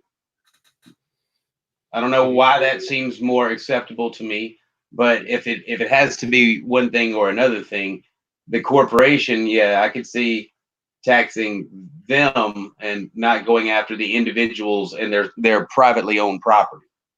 And really, we're talking about here. I mean, if you do tax a corporation too much, you're just gonna have the issue of them going to another country where the taxes are not as high. I agree. You need additional that's the problem. You need additional regulation, because what you're going to have to do is tell some of these companies, okay, then you're not going to do business here with our consumers. If you're an American company and you take your company abroad to another country, which I think is already bullshit how we allowed this to happen. It's how companies like Apple, Amazon they can get away from paying all these taxes because they put their headquarters based out of like islands in the fucking Caribbean, basically. I would say that you're not going to sell your products in our country. And good luck to you. You can go to. I agree with that. I was thinking. I don't know how that would benefit I don't think that would benefit America greatly. It might be more punitive to them, but I don't think it would benefit us as a country to do that. Well, why not? If we really want something, then we're going to find a way to get it, and it would be better to have that product made here, and that would bring more jobs and more pride. Okay, so right? you're saying like if you have a company here in this country and you decide because of the tax rates that we're taxing your corporation that you're going to go to Thailand and open up your business there, that America will now punish you for leaving by not doing business with you or not allowing you to trade on our soil, right? It's kind of like we're doing to China with the trade war that Trump's doing with China. It's basically the same tactic. This is attacking a corporation, though. This is attacking a corporation because that's basically what you're doing. It's all corporate. It's still corporations in China. Okay, so when we say that we're not going to buy from them, and let's say it's a product that we all really do fucking want. Maybe it's the new iPhones or whatever the fuck people are about today. And all of a sudden, we're cutting ourselves out of that market. And you know what it does? It creates a black market for it. It's going to make America stronger when America used to make their own shit and say, hey, fuck you. We'll do it ourselves. Eat shit. We've never not traded with other people. I know. What I'm saying is like, if you're going to be making money off the American people, then you should be, I guess, charged in some way. Like they have the trade, the tariffs and all that. That's what it's for, right? And remember, these corporations are passing the buck over to the government, which you're paying for. So because a company doesn't want to pay, I just use the word living wage. I don't know what that number would be, depending on what state you live in. But like all you're doing by not paying your employees a living wage is now the government is going to subsidize those. What do you mean by living wage? That's what I'm saying is like enough to where somebody could live, could pay for healthcare. Does that mean McDonald's pays a living wage? They do not pay a living wage. No. I'm asking, would that mean that McDonald's would have to pay a living wage? Yeah. Yes. Well, what's the difference? What's the problem with McDonald's paying a living wage opposed to? Now you've got a bunch of motherfuckers out of work because McDonald's can't employ everyone at that rate. So yeah, I don't think that's helpful. I mean, McDonald's isn't a major employer compared to something like Walmart. You look at some company like Walmart that does literally what I'm articulating. And you still need people for a lot of jobs. Yes, of course, eventually, like I'm not saying that these jobs are going to change, obviously. Over time, like that's why you have these touch screens and stuff in them. That's fine. Listen, McDonald's just is one aspect of an economy, right? And those people work just as hard as people who might make more money. I had a technology job. My job was not as hard as it was when I worked at McDonald's and I was making $7 an hour. Like I deal with certain knowledge that they don't have. You have certain that kind of, Sure, but productivity is still the same. Like I'm still I'm still productive for the company. It doesn't matter whether I can, know what hyper-threading is on a processor compared to being able to like deal with shitty people all day, flip burgers, have to work in like. You're talking about living wage where enough money, say are you saying enough money for healthcare? Be able to have an apartment as well. Yeah. So basically, a living wage would be you would be able to live without having to subsidize the government, take government programs, income to be able to pay the bills that you have. And I'm not talking about living extravagantly or anything like that. I'm talking about just being able to afford somewhere to live, be able to afford your basic gas, food, necessities, healthcare. That's it. And then you can work your way up. But in order to do that, then you're talking about a minimum wage, probably around $20 an hour, $25. Depends on your state. It would definitely vary by state and the cities you live in, of course. We could take the the cost of living in a state with very low cost of living. Probably about 15 to 20. Most likely about 15. You could get away with it in a state that's low low income. Down here in Florida, we could probably get away with $15 to $17 an hour. Would there be a limit to the business? Or like, does the little small mom and pop gas station have to pay that to the people that work there? Of course. Well, I mean, listen, if not, so why should we as taxpayers have to fund their employees, subsidize the stuff that they can't afford because a company's not willing to pay them enough? Why should I have to pay for health care? Well, because now you got to pay even more of it because they're going to lose their jobs. And these businesses are going to close down, which is going to give more power to the larger corporations as well. You shouldn't open the business if you can't afford to pay your employees. Well, if you open the business and you could pay the employees, and then all of a sudden they demand that you pay every real expense that they have, then all of a sudden now I can't afford my business anymore because the laws just changed. What if the jobs that we all had were like not considered living wage jobs? You got a job, you were a teenager, you were, helping to go to school or something like that. You weren't expected to get paid the same amount of money as your father was just so you can have an apartment. I mean, what about those kind of jobs? I mean, those are what these kind of jobs is, I guess, are meant to be. But statistically, that's not how it works out because, like, people say that with the fast food industry all the time, and it's not typically teenagers working in fast food. You typically have actually older adults working in fast food. So it doesn't. But that's not the heart of the issue. Lower education adults mostly. No, I don't listen. Even having a college degree doesn't guarantee you a job, and it doesn't even down here in Florida. Like, I'm on a job hunt right now, right? And I've seen jobs where they're like bachelor's degree, like all these qualifications, $15 an hour. Yeah, and it's like I'm like, okay, you know what? Literally, there's some Domino's pizza restaurants that will pay you $15 an hour to make pizza. And then these jobs where they want these extreme education rates are going to still try to low end these people because listen, it's the way that they feel that because all the other corporations are dicking over the people. They feel they can dick over the people. Like I said, they work together to do this. The tech companies are actually the better ones in our country that do this. But I think something you guys were talking about earlier was the education system. And I think we've got to figure out a better way to focus more on specialties. And what areas do we want to focus on in this country? Because right now we're consumerism culture and a service industry culture. So like that's not, you're basically working retail, restaurant, and then the people who are privileged enough to get those and have the money and the backing to go to college for 4 years. Because it would cost too much money to manufacture anything here. Especially if you want to implement minimum wages or living wages, just talking about, that's just going to raise the cost of manufacturing stuff which we need to do if we're going to want to compete with China and have more jobs. So, I agree. I think the better route that we need to go is probably not the whole minimum wage thing and raising it to a living wage, is to get some of the services taken care of, like healthcare, because healthcare is a major cost to so many individuals in this country, and we're spending so much extra money on private insurance that is useless. Anytime you have the government tax everybody evenly, anytime you have the government guaranteeing some kind of payment, then there's always abuse of that. You look at the mortgage industry, right? You look at the healthcare industry, college education. It always happens because we'll just raise our prices. Government's going to pay us, and then it becomes a vicious spiral. Well, I mean, listen, there are lots of countries where they have socialized medicine where it works. It's cheaper. It works just fine. It's not perfect. There's no perfect system. But you don't see people wanting to give it up in those countries. People laugh better.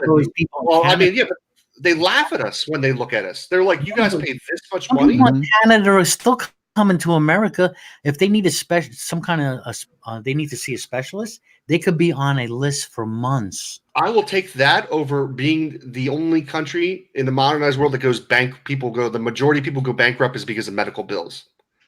And having insurance, having to wait on a list a little while is no problem compared to going bankrupt, having people die and denied healthcare coverage because of their insurance companies. I mean, you literally have the Republicans right now trying to take away the pre-existing condition situation, trying to get drop kids from being able to stay on their parents' health care. I haven't seen that. I haven't seen them trying to get rid of pre-existing conditions. They were trying to repeal the whole Obamacare. No, I think they wanted to keep the pre-existing. That's one of the things that was campaigned on and has been talked about by just about everybody. We support that as people. We hate that clause. It was not. That was not in Trump's bill. It certainly wasn't Trump's healthcare bill. Good thing I think Trump did. Not that he really had a good one at all. He turned around the penalty if you didn't sign up for healthcare. Yeah, got rid of that mandatory thing. Right, the mandatory penalty, which I thought that was a good thing. Well, that was guys, that was a conservative idea. I hate to tell you, like that was a Republican idea that Mitt Romney put through. And the whole point is the idea of personal responsibility, that like, if you're not going to pay for it, like basically now we're going to be on the hook for all those people who just choose not to pay for healthcare right now. So now now those people won't pay. You as taxpayers will all pay the fee that those people aren't paying when they get sick and go to the emergency room. And it's always been that way. Mm-hmm.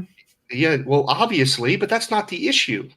The issue was you create a system, and plus that was part of the system is the reason you're able to lower the price of healthcare plans with these pools is because the same way a corporation does, like if you work for a big electronics company, right? You have more employees, the health insurance company is able to give you the health insurance at a lower cost, just like you're buying in bulk. Right? Just how Walmart makes money. You buy a bunch of product in bulk directly from China, they're going to give you a lower cost on the overall product, which they can make more profit off of. So in the same way with healthcare, that was the point, is that if you make everybody buy the healthcare, you create larger pools, more people are covered, you could lower the price of healthcare. But now what we've done is just say, hey, okay, people who don't buy healthcare, you could just pass that dollar off to all the taxpayers. No sense of personal responsibility whatsoever. Hey, do you believe, are you a capitalist? Back in a couple minutes, so. Oh yeah, yeah. I'm fine with capitalism. Okay. I just think that we need to have certain things, though. We need to do some It's not even just good for people; it's good for companies. Do you believe that competition is important with capitalism? Sure. But having universal health care not only benefits people, it benefits corporations, because now the corporations don't have to burden all that money that they have to pay towards health insurance towards people. Like they're going to literally save money by having some type of universal health care. And we even see it that like when they even did the Koch brothers did the study to try to disprove why this single payer universal health care would be more expensive. It didn't work. It's actually cheaper than the current system that we have. And this is by conservative think tanks, not even liberal think tanks. So I don't see why like the Republicans are so bent on like not doing a single payer universal health care when it costs less money, more people are covered. Like wait a second. When you say there's a difference. I think we can agree in conservatives and Republicans. Yes, it's needed, but I'm talking about the Republican Party. That's fine. I just want to make sure that we're clear on that. The conservatives vote for the Republicans. That's it. In the end, it doesn't make a difference because right. They don't have a choice. Yeah, you're right. Well, no, they have a choice, but they choose to vote for Republicans. Like let's say a lot of the conservatives are older white people, and they pay for their health care and they're retired and they have their stuff all set up. And part of it's just, that pride, that white pride that they don't want to go down to the ghetto level of free Medicare. Well, ironically, if I had to pay for it, then you have to pay for it too. Dude, I think you're talking about a huge minority when you say like old white people that just have it all paid for, because all the old white people I know are discovering that they need lower. I mean, they got to be careful with their money. Well, they're on Medicaid. No, I mean, I'm talking. Yeah, you're on government health care. So what I'm saying is that they're going to need that health care. They're looking for an option. They're not going against the idea. Most elderly people are they're more for the idea of, I'm on a fixed income. I need, affordable health care. Show me an option where it's affordable and it doesn't come back around and rip my taxes. So why not free? Why not universal? Why not open? Because nothing's free. It goes back to taxation. That's exactly what I was just saying. You will pay less. Well, I'm talking about your medication and your doctor. From that point of view, of course, they're going to tax you to do it. But I'm talking about just the point of view of your grandma has to go to the doctor. The only way universal health care, I think, one of the reasons it's only going to work is if you put a cap on how much one can charge for certain services. You got to have caps. Yeah, but then they can't charge you $200 for a Tylenol then. Exactly. Pharmaceutical companies got to be regulated. So why are they charging that much? Profit? They can. I don't. Of course it is. I mean, look at the guy who raised the price. Look at insulin prices. Why is insulin so expensive? There's no need for it. Like, it's so cheap around the world. Like, there's no need for the insulin. The insulin prices have just shot up. It isn't like this is like kryptonite or some shit where we got to harvest it off some meteorite. Like, it's just a chemical compound that they could put together. Like, look at the guy. Who was that Shekel guy? Schrekel? What was the dude who fucking bought that insurance on a medical company? As soon as he came in, skyrocket the prices from like $150 to $800. It's great. You can't have a private system mixed in certain categories of our lives, because what the goal of a private system is to make money, right? This is the whole. What do you do to make money? Okay, you have to take in more money than goods you give out, right? So in healthcare, what does that mean? That means you have to take more money than healthcare that you give out. Why do health insurance companies try to deny you coverage? They don't want to pay for it. They want to make more profit. It is just detrimental to human existence to be so dramatic. True that. Yeah. Well, so it's being so healthy that you have to depend on medical shit constantly. I don't know what that means, but I would rather. Those donuts are very tempting. When you have as many diseases and fucked up lifestyles that contribute to even more diseases and bad things, I mean, that's a problem. That's a problem in and of itself. Especially with they don't have access to healthcare, because if they were able to see, people were able to see doctors regularly, get nutrition advice, actually have people in their life that could help guide them. I think, eat proper food would be a good start. Yes. But I mean, what does it mean to eat proper food? Like, this isn't. We've gained a lot of knowledge in the last 20 years with the internet and information access, but at one point, what people viewed as the food pyramid was kind of fucked up, right? Absolutely. But people having access to doctors and nutritionists, mental health professionals might be good. Maybe we'd have some people not going so far. Yes, but it was the doctors that was telling us that food pyramid was good. And we can educate the children on health and nutrition, and then we can't let them have a Snickers bar or any kind of candy until they're 21. That'd be tough. That food pyramid kind of promoted hard, just so we can help the the milk industry and the wheat industry. Yep. Yeah. Sure. Yeah. Listen, I'm certainly things that I think are dumb, like the sugar taxes. I think are terrible and awful. I don't agree with any of those type of things. I mean, the cigarette tax certainly worked. I mean, in a lot of ways in the educational program, smoking is cut down quite a bit in this country. Those kind of issues, I could celebrating 2 years tobacco free today, Skylar. Oh, that's awesome, my man. 2 years, that's incredible. That takes. How long were you smoking? You smoked your whole life? 30 years easily. Yeah. Oh, gee, yeah, you're good, man. Yeah, you just never pick another fucking cigarette up again. My dad did that shit, bro. He smoked for like he was in the Navy, so he was on the ships in the fucking 70s and 80s. He smoked. And then he quit for like 20 years, and he smoked a cigar one day and got hooked again. It took him like another year to quit and get back to not smoking. And I was like, why did you do that? Yeah. Oh, dude. Good. Yeah, I'm lucky. That's one of the few bad habits I never started was cigarettes. My brother, he quit. He quit for 4 years, and then he went back, and now he just said he was going to quit this past Sunday. I wonder how he's doing. I have to check in on him. But he went back. I'm like, I can't see going back now. I'm like, like the worst were the ex-smokers around. When you're smoking a cigarette, the worst people were the ex-smokers. I become like one of them. I can't be around the smell now. It just gets me sick. And how are you with other smokable stuff? Like, does it bother you, like green or trees or anything like that? Or like, I think I'm smoking more of my herb now. Yeah. Yeah. I wonder if that would like it would trigger you to want to, but it's a whole different taste, a whole different smell. It's not like a. Yeah. Do you guys have medical up in PA yet? Is that you guys? There is medical. Yeah, man. Yeah, we're starting to kind of boom down here in Florida. I'm hoping we're going to vote on recreational in 2020 or 2021, whatever we vote next year or this year. This year it's medical, but it's limited to some conditions, of course, and it's not smoke. You cannot smoke either. You can't get food.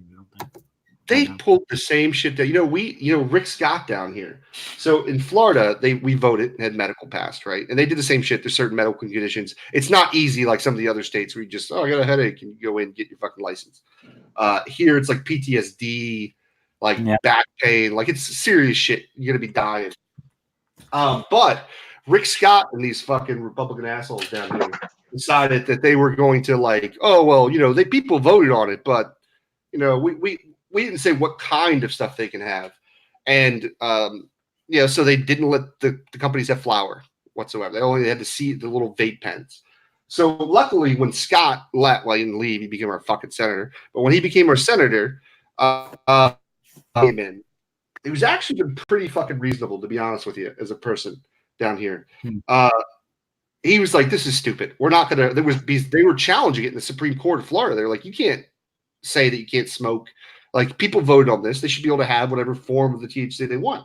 And DeSantis stepped back and was like, listen, we're not going to challenge this anymore. We're going to go ahead and allow the state to do what it wants to do because the people voted on it. He's actually been a surprising governor because he was when he was campaigning, I thought it was going to be the opposite. But he kind of came in, he passed some environmental regulations. He passed some good, like some of the weed things, which were better. And he's not been too bad. Is it mostly conservative, like by you, or we're not in Central Florida? So I'm in Orlando, man. Kissimmee, Orlando is like Disney World. Where there's in Orlando. So Kissimmee is where Disney World is. Okay, Orlando, Kissimmee, they're kind of like sister cities. I mean, you wouldn't tell the difference where you're at by driving through it. So that's Orange and Osceola County. Those counties always vote Democrat and liberal. They're progressive liberal cities. And then you have a place like Tampa, which is kind of, it depends. They like last election, they went conservative. That's how Trump, I think, won more. Florida, it's like these big cities. And then Miami always tends to vote. The Miami counties are more liberal. But yeah, bro, when you get out of Central Florida, it's fucking country. It's like when you what it's like in Pennsylvania. Once you leave Philadelphia or the major cities, like it's like West Kentucky, basically, when you go out. It's pretty much as far as that goes. So now it's the same shit down here. I haven't been up, man. We've been trying to make a trip up there to Pennsylvania. We haven't got to go up there in a while, man. I miss Philly. You're from Philly originally, right? Yeah, I'm from Fishtown, Philadelphia, man. Well, I'm originally from New York City and then moved over into Philly. Not Philly, but into Pennsylvania. Yeah. I miss it, man. Listen, I would never live there. I would live in the suburbs of Pennsylvania because it's a beautiful state, man. There's a lot of gorgeous area up there. I just can't. I couldn't live in the city of Philly. Philly's a rough city, man. Yeah. A lot of people are moving away from there too, is what I hear. They're trying to get out of that area. I would never go back to New York City. Man, I'm like, I'm in the suburbs, so not outside Philly, but I'm more north. But just New York were you around, it's great. Were you like New York City, or were you like in the Brooklyn? I came from Brooklyn. Yeah. So my wife is from Queens. Yeah, so she grew up in Queens. I love New York personally. I just couldn't afford to live there. Expensive as shit is. That's too congested, too expensive. It's just nuts now. Oh yeah. You couldn't, even if you gave me a free apartment or house, I wouldn't even go back. No. Really? No. I'm telling you, I want to move to Colorado. That's the dream, is to get out there to Colorado. I went to Colorado. It is just gorgeous. Well, and legal weed, but like it is but it's just beautiful. Like Colorado Springs to me is the best place I've ever visited in the United States, hand down. It's a beautiful like nature, like hiking. It's like tons of like craft breweries out there. The food scene is amazing. It's not crazy crowded like Denver. Like Denver, I like Denver, but I didn't realize it was a city. It's more like a Philadelphia or something. I thought it was going to be a little bit more like a Portland or something like that. But Denver's hardcore. But Colorado Springs is gorgeous, man. And then you're only like 2 hours away from the Rocky Mountains. You can take a trip up the Rocky Mountains. And like the Garden of the Gods, it's good temperature. Like, and if you go south, like it's more like Southwest type feel. I loved it, man. The people were really cool down there.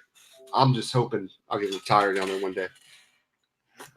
What about Buddy Lyrics? He's out there in Colorado, outside of Denver, loving it. But it's exploding because of the whole weed thing. They don't like a lot of newcomers coming in there too. They hate it all. Yeah. I'm hoping with YouTube the channel keeps growing, man. To be honest with you, because if I can, like, it's already becoming decent at this point, and if I could do this professionally, then I'd have a lot more. I wouldn't be stuck working for a fucking corporation, and I could go do this. Do you have to do 1099s on that, Scholar? Probably. I don't know if I did it last. Yeah, I think we did it last year. It's getting to the point. Pain in the ass or what? No, it's not too bad. I mean, listen, I'm realizing, like, I don't have a huge amount of subs, but I have a decent amount of views. But I'm realizing these people, I mean, all you need is about 30, 40,000 subs, and you can make a decent living off YouTube. Like, you get 30, 40,000 subs, you're probably making $40,000, $50,000 a year, depending on what. Have to pay a living wage? I don't know. That's a good question. Should they? That is a really good question. I don't. It's weird because YouTube's more like you're freelancing. That's a good question. I don't. Probably not. I'd probably say no with YouTube, but I'm not really working. I guess in a sense, I'm working for YouTube. You know what's funny is because you're creating content, dude. You're working for YouTube. Hello. Yeah, I am, but it's like a weird relationship because I was thinking I worked for. So YouTube's owned by Google, if I'm correct. Yeah. And I worked for an electronic company that was a competitor of Google. And I wondered when I was working there, I was like, I wonder if I can get like in trouble for getting paid to work at sell like one a conflict of interest kind of thing. Yeah. So it was really interesting because they had me when I first started working there. They had me sign a paper saying like I couldn't. I don't want to get too much information. I couldn't create anything in a particular app store that this company had for its products, basically. So I wasn't competition clause. Yeah, but it didn't say anything about doing YouTube videos. Now, of course, I keep it private. I don't, I never tell people. I've never, nobody a couple people that I was good friends of knew of my channel, but I really kept it quiet because of the controversy and the shit that we talk about. But who knows, man, what would happen if it kept growing as far as that goes. I mean, it might get harder to get a job if it grows any bigger. I don't know. I've never been spotted. Best of luck with that, man. I don't know. We'll see, man. We'll see. It's fun. It's just a lot of time consuming, dude. It takes a lot of time and effort. And, Dr. Josh, my co-host, got spotted one day in a coffee shop. So like they're like, oh yeah, yeah. He was like, yeah. They're like, you're that Digital Hammurabi guy. And he's like, That's why I try to keep my. I mean, you got, when you're dealing with certain topics and people can hate on you. It's why I want to keep things separate because I don't want fucking people messing with my livelihood. No, you're right. But yet I want to have a platform where I can kind of express my opinion about things and, be able to freely do so.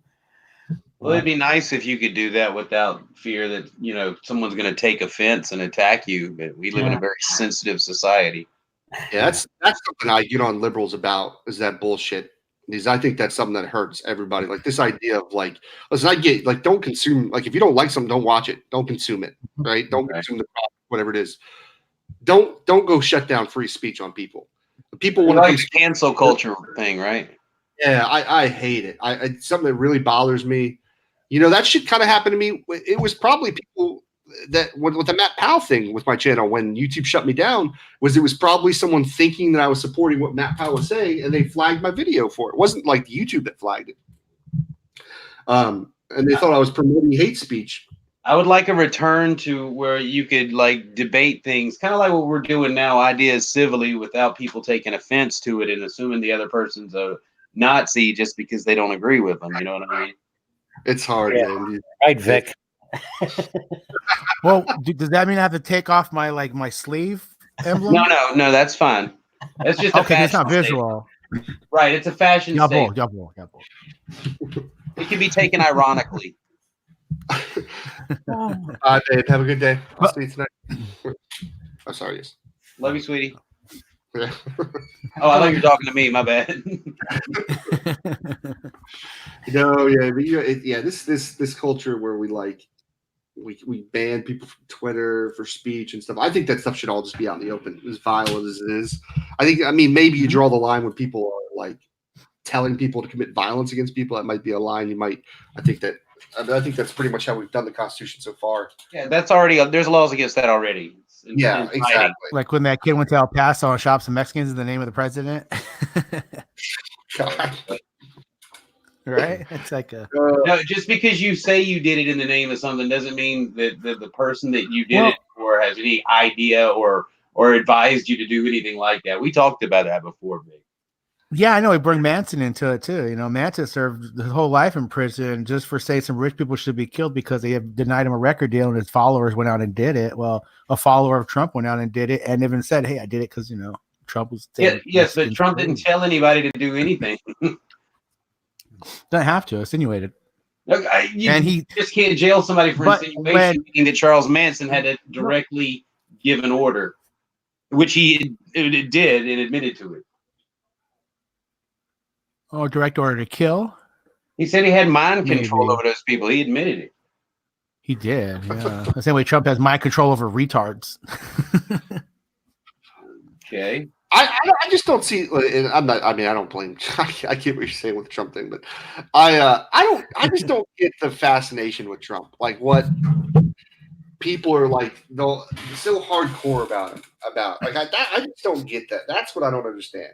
It's a backlash against leftism and globalism and all the isms. It's just a backlash. The cancel culture and the sensitive fuckers. You want to see people get their feelings hurt that really have it coming. I mean, I can't tell you that I ever feel bad when somebody picks on Maxine Waters. I'm always like, thank God somebody said it. That dumb bitch has been running around and you haven't been able to say shit about her, or somebody will call you a name. But the reality is that's a dumb bitch. Mm-hmm. I'm sorry, go ahead. You could put whiteface on her and I still hate her. I guess. Right. I think the interesting thing is the Trump hat. What's it called? The MAGA hat? MAGA. That's the truly interesting thing is the MAGA hats, because it's like you see someone with a MAGA hat. I know people. Obviously, probably I don't know. I know at least probably two of you probably voted for Trump in here. Like I understand. Like I understand people voting for Trump. I was the lesser of two evils. That's where exactly. But like people who flaunt MAGA hats.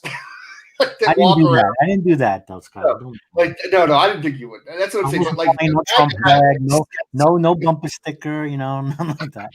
What does it stand for? What does MAGA stand for? Make America gay again. Well, some people believe in that concept and want to see it great again in their minds, and so they gravitate towards the message, not necessarily Trump, because a lot of us get real irritated with his image and the things that he says. But just calling it like it is, and like a lot of us have seen it for a long time, that means a lot. I mean, I identify with a lot of what he's saying, things that I've seen. I don't always like the way he goes about doing it, but at least he's getting it on the table. And what he's doing is revealing what the left will do when they don't like something, and how entitled a lot of motherfuckers are and controlling. And all it is. Go ahead. Oh no! Another thing he's revealing is like how corrupt and retarded politics are. Yeah, like, he's like a bumbling like what's that movie? He's like Naked Gun 44 and a quarter. You know what I mean? I was gonna say more like Pink Panther. He reminds me of Pink Panther. He just keeps stumbling into yeah. And motherfuckers are exactly no integrity whatsoever as a human being. Like I can't like that. My biggest thing with him, like I said, I've voted Republicans before. Yeah. That's a hell of a thing to say there. No integrity whatsoever as a human being. What does that mean? It means he's just a dishonest prick that constantly lies and manipulates people. I mean, this is a guy who somehow Christian conservatives think this guy is like their leader, like they're the best guy that's ever been in office. Yeah, he's the guy who's cheated on every one of his wives, cheated on his wife with multiple porn stars, lied about it to his people. That when he was running for campaign, tried to bribe and pay her off to keep it quiet, and then lied some more about it. And yet, this is the man who But then they look at Obama. And the irony. I'm there with you. The irony is really amazing. I think we're overestimating how many of his base are just these fundamental Christian conservatives that give too much of a shit about that. A lot. I mean, they're in the. I mean, look, he's doing this. I didn't read up on it, so I don't know all the details about this. This thing where I guess he's going to restructure to have like what do you call it? Bible reading in school, prayer in school, or some shit, or like putting Jerusalem as the fucking capital of Israel. Or he's already announced that. Yeah, I know, but like this. They already put the embassy, right? They already put a U.S. embassy. Oh yeah, it's already there. Yeah, it's done. No, this is something that. Even conservative presidents were like, we can't really do this shit. This is really not the best thing to do because of political reasons. But like, this is just pandering to. This is pandering to evangelicals. I mean, the Christian vote. I mean, you got 65% of the country, profess to be Christians. He's going to have that Christian vote. So yeah, he's going to be for Israel. He's going to be. He's got what's her name in like the official chaplain or the White House, Paula White, that evangelist. Oh God! So yeah, I think his greatest achievement has been the successful operation. Let them speak, which is the way he deals with the Democrats a lot. He just lets them fucking say whatever, go out and make all these crazy claims, and then it comes back. The blowback is what causes everybody to get behind him. The lawsuit that Nick Sandmann just won in a huge way because he was wearing a MAGA hat, right? He got attacked for it. It was a huge victory, not just for Sandmann and free speech, but Trump too. And it was a devastating blow against the bullshit media. Well, you're Democrats with like leftists, like far leftists. Like it's not the Democratic political party. They're actually almost fucking center right at this point. Besides a few individuals like Bernie Sanders, a Cortez. There's a reason why when Obama had 60 senators, they could barely pass a basic healthcare bill that wasn't universal healthcare because the party is not that far. Like the Democratic Party now is basically the Republicans of the 1980s. It's the Republicans that have went further right. The Democrats have stayed center right. Policy-wise, I mean, you look at the policy and the bills. I mean, Obama was basically a centrist. I don't think that. Okay, I don't know that they've moved that much as far as Republicans. I think that there's just been. I mean, because I guess I'm looking at it as a libertarian. I'm as far right as you can go next to an anarchist. So they've just expanded the military a lot over the last few years, which is why I find Trump's shrinking and pulling our troops back. I mean, when I say expanding the military, I mean expanding our empire. But starting to pull back out of conflicts in the Middle East, that sounds like a good fucking idea. Yeah, but they got it. Most Republican presidents got us into a lot of this shit. Like Bush was the one who got us into this. It was the conservative. Oh, agreed. Yeah. So I mean, I don't see. I mean, but we were talking about something kind of differently. You're talking about like policy of the Democrats like they're pretty centrist at this point. They're not far. Like you're talking about Twitter liberals, basically. They're not AOC. No, they're not AOC. But at the same time, I mean, look at Nancy Pelosi, man. What the fuck? Listen to what Elizabeth Warren wants. And I mean, fucking Yang wants to pay people. He's bribing people to vote for him. There's a lot of stupid shit out there. That's okay, so listen, Warren wants universal health care. Sorry, I'm on board with that. You know, can't pay for it. Yes, we can pay for it. It's actually cheaper. This is what I was talking about earlier. To have a single payer system would be cheaper than our current system. And then we're still going to bleed money, but it would be cheaper than our current system. This is a study by the Koch brothers, a conservative think tank. You can go look this up yourself. It is cheaper. It's more affordable. They want to get rid of the private prison systems, the Democrats. They have they want to legalize marijuana. The private, yeah, that's already been overturned. That bill, we got to look more at that bill is exactly what people are talking about specifically. It's a lot looser, I think, than everyone's portraying that reform bill to be. And did it get signed into law yet? I don't think it has it? I believe so. It might have been. I don't. Look it up. I thought the president still had to sign it. But I mean, I don't get like what. Well, I know you're a libertarian, so obviously you don't want government involvement in anything. You think I'm not an anarchist. I would want minimum government with minimum taxation. Like, I work for the government. I mean, and that's all I'm going to say about that. But what I'm saying is, I don't like it being overgrown, and I don't play any part into that, nor would I accept a job in an area where there's all that overreach. Mm-hmm. You should vote Libertarian. You vote Libertarian, or do you vote Trump? When there's a Libertarian candidate, but that makes sense. I mean, Gary Johnson was a fucking joke. He was still better than Trump when it comes to policy. I don't know about that. I haven't seen that. Yeah, like, I was close to voting Gary, and then I don't know. I don't know what is. I think then I just decided to go where where it was going to count, and vote for the lesser of two evils. I felt like if I voted people who, I don't think you would have got enough votes, and you would just be giving votes to Hillary. Did you see that? You ever watch the video where they were having a debate? It was like a Libertarian Party debate for the national party. It basically, they were going around asking questions about driver's license, whether the government should put driver's license for people. Mm-hmm. And Gary Johnson was like, yeah, it seems reasonable that we would make sure that people could drive cars before we allow them on the roads. And like all the other candidates just lost their shit. And like the odds, like, boo, driver's license. I mean, but there's a question. There's a question there. The question was, is it legal, right? No, it was whether we should have driver's licenses.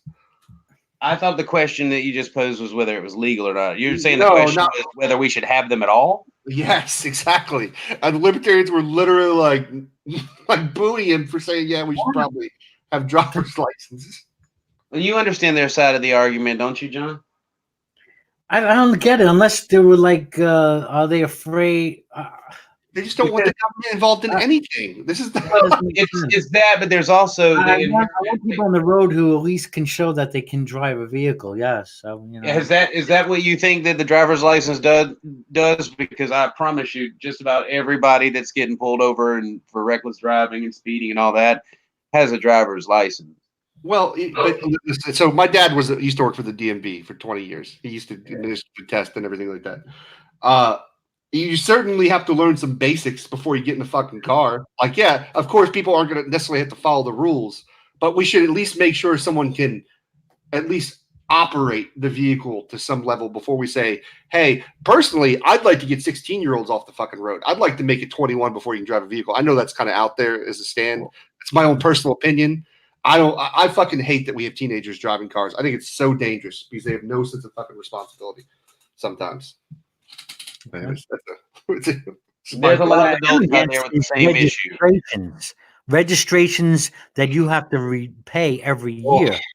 That is just another one of these hidden taxes.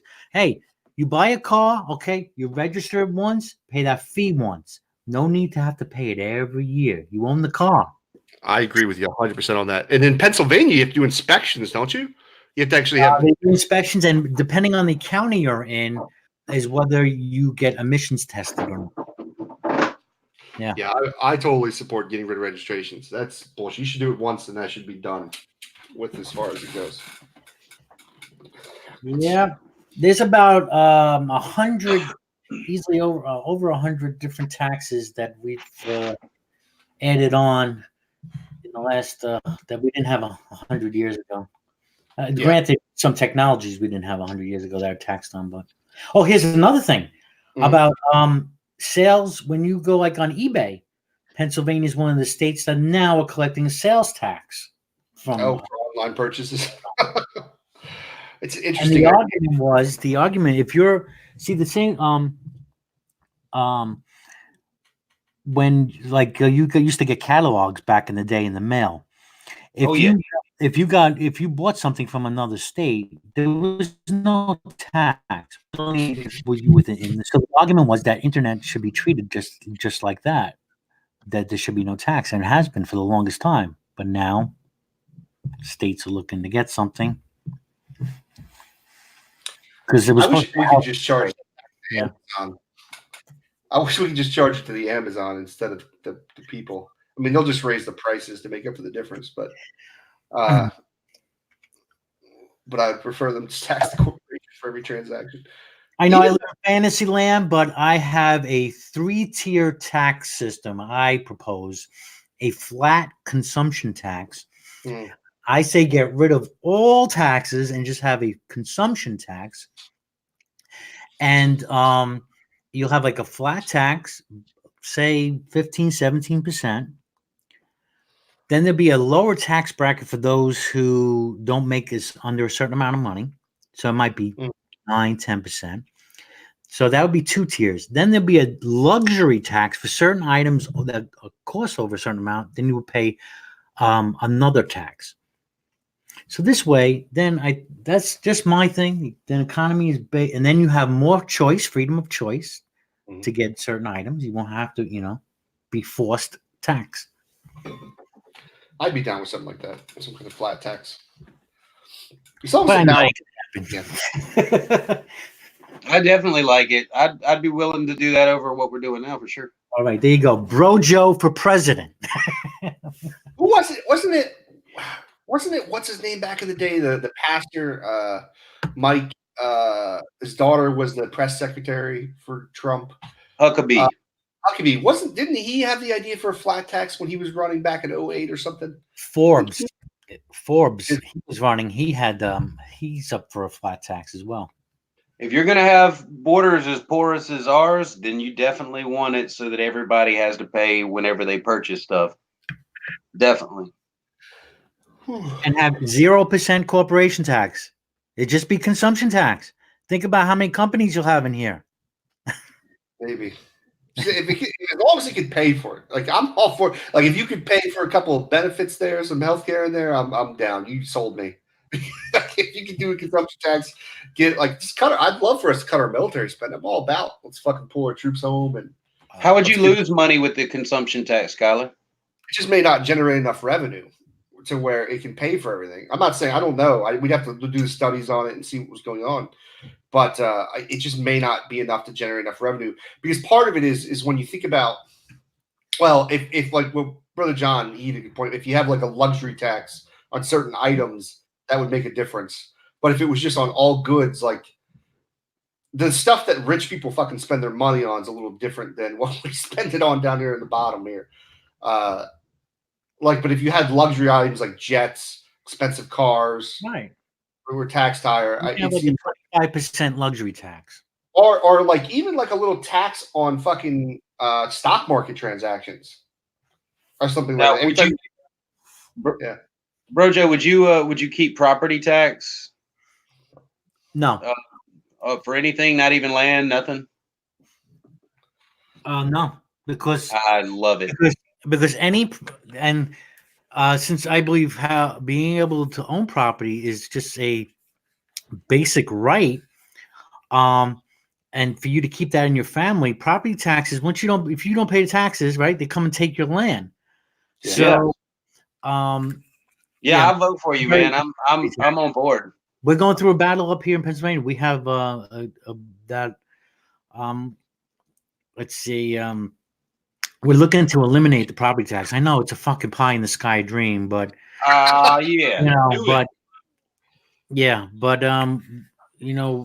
it's baby steps. I mean, it's a recognition of human rights. That's a step in the right direction. Yeah.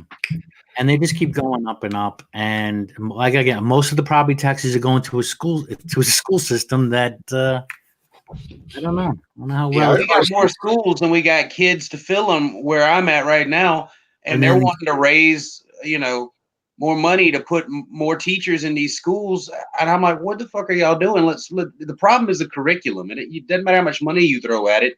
The curriculum is bullshit. We definitely got to figure out a way. The problem is I kind of like the idea of online schools and things like that. Where the issue comes in is a lot of parents use school as a daycare because that's the time they're able to go work. And that's sad. Well, it's just unfortunately because corporations don't want to fucking pay a living wage. It's the way it is. That's why you have two parents having to work 40 hours a week to do everything. So like the thing is, I'm also taxed out the wazoo too, Skylar.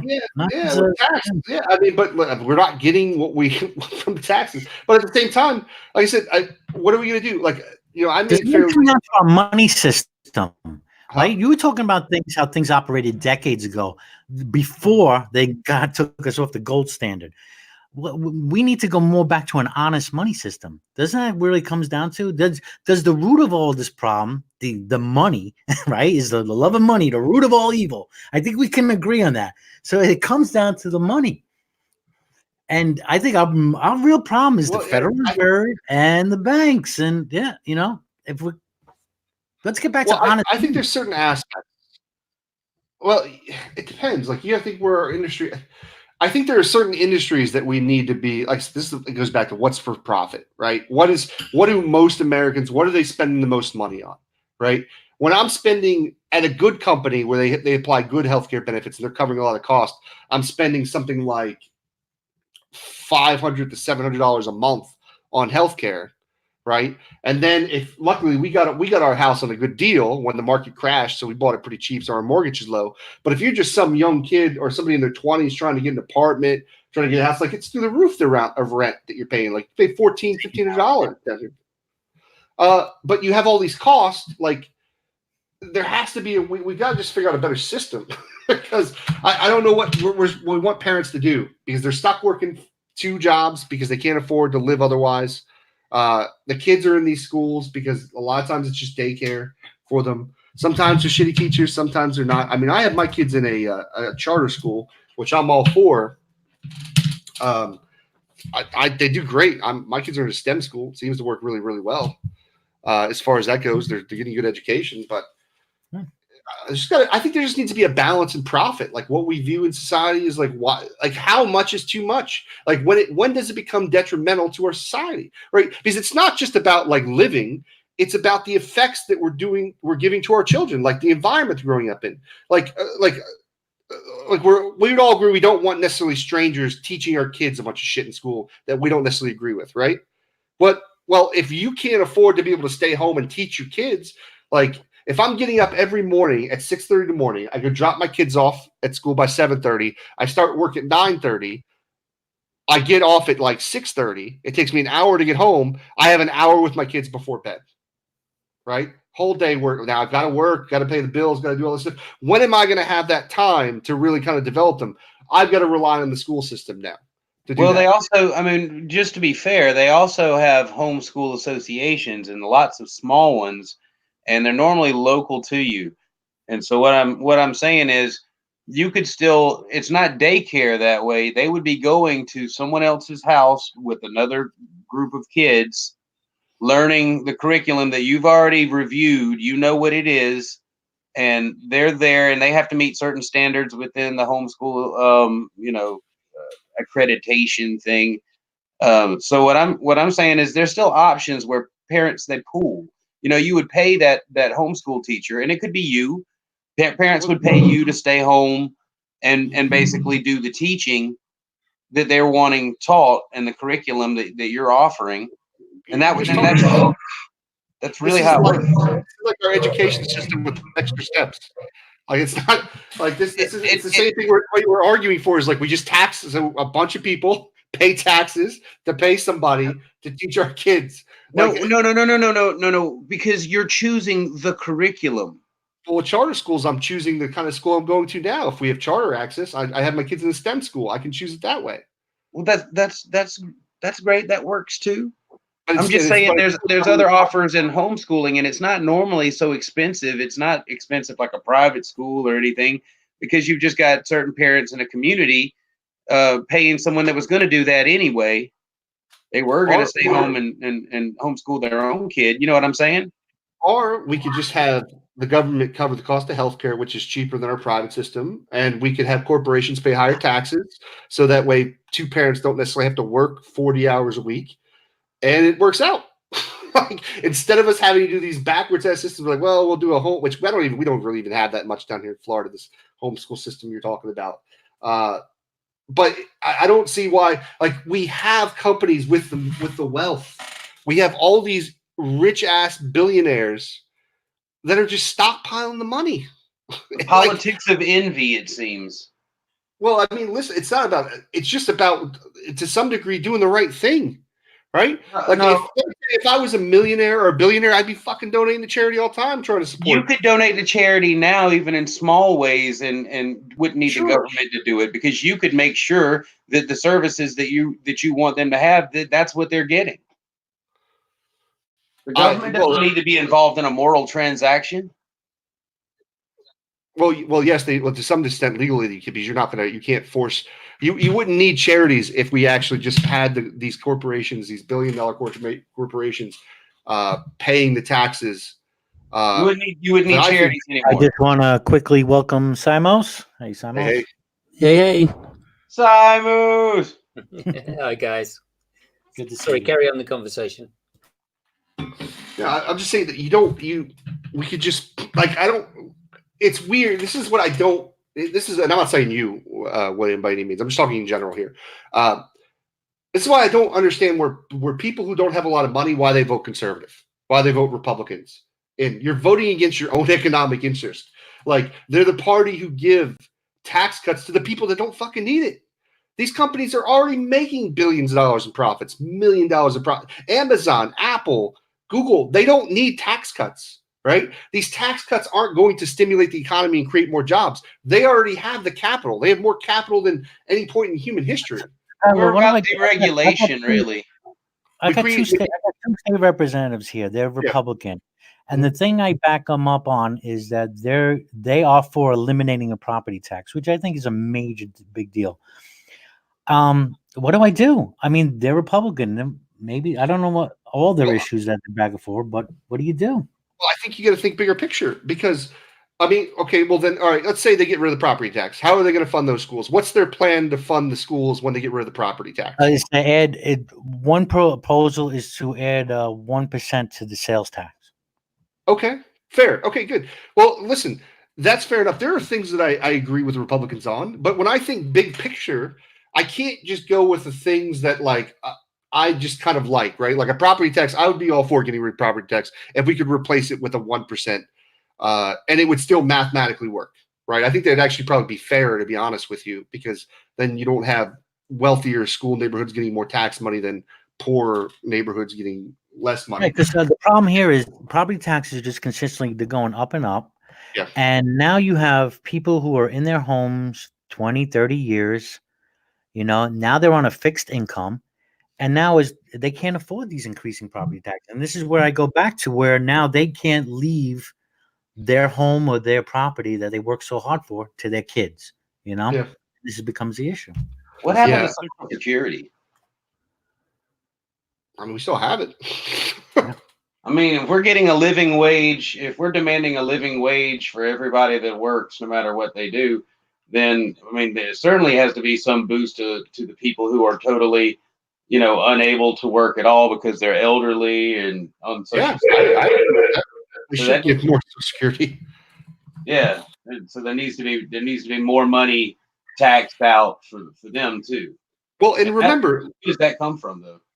It's come from tax dollars. But remember, the thing is okay, so there's the two theories: trickle down economics, and then you have what I would call trickle up economics, which is the Democratic, more liberal plans, right?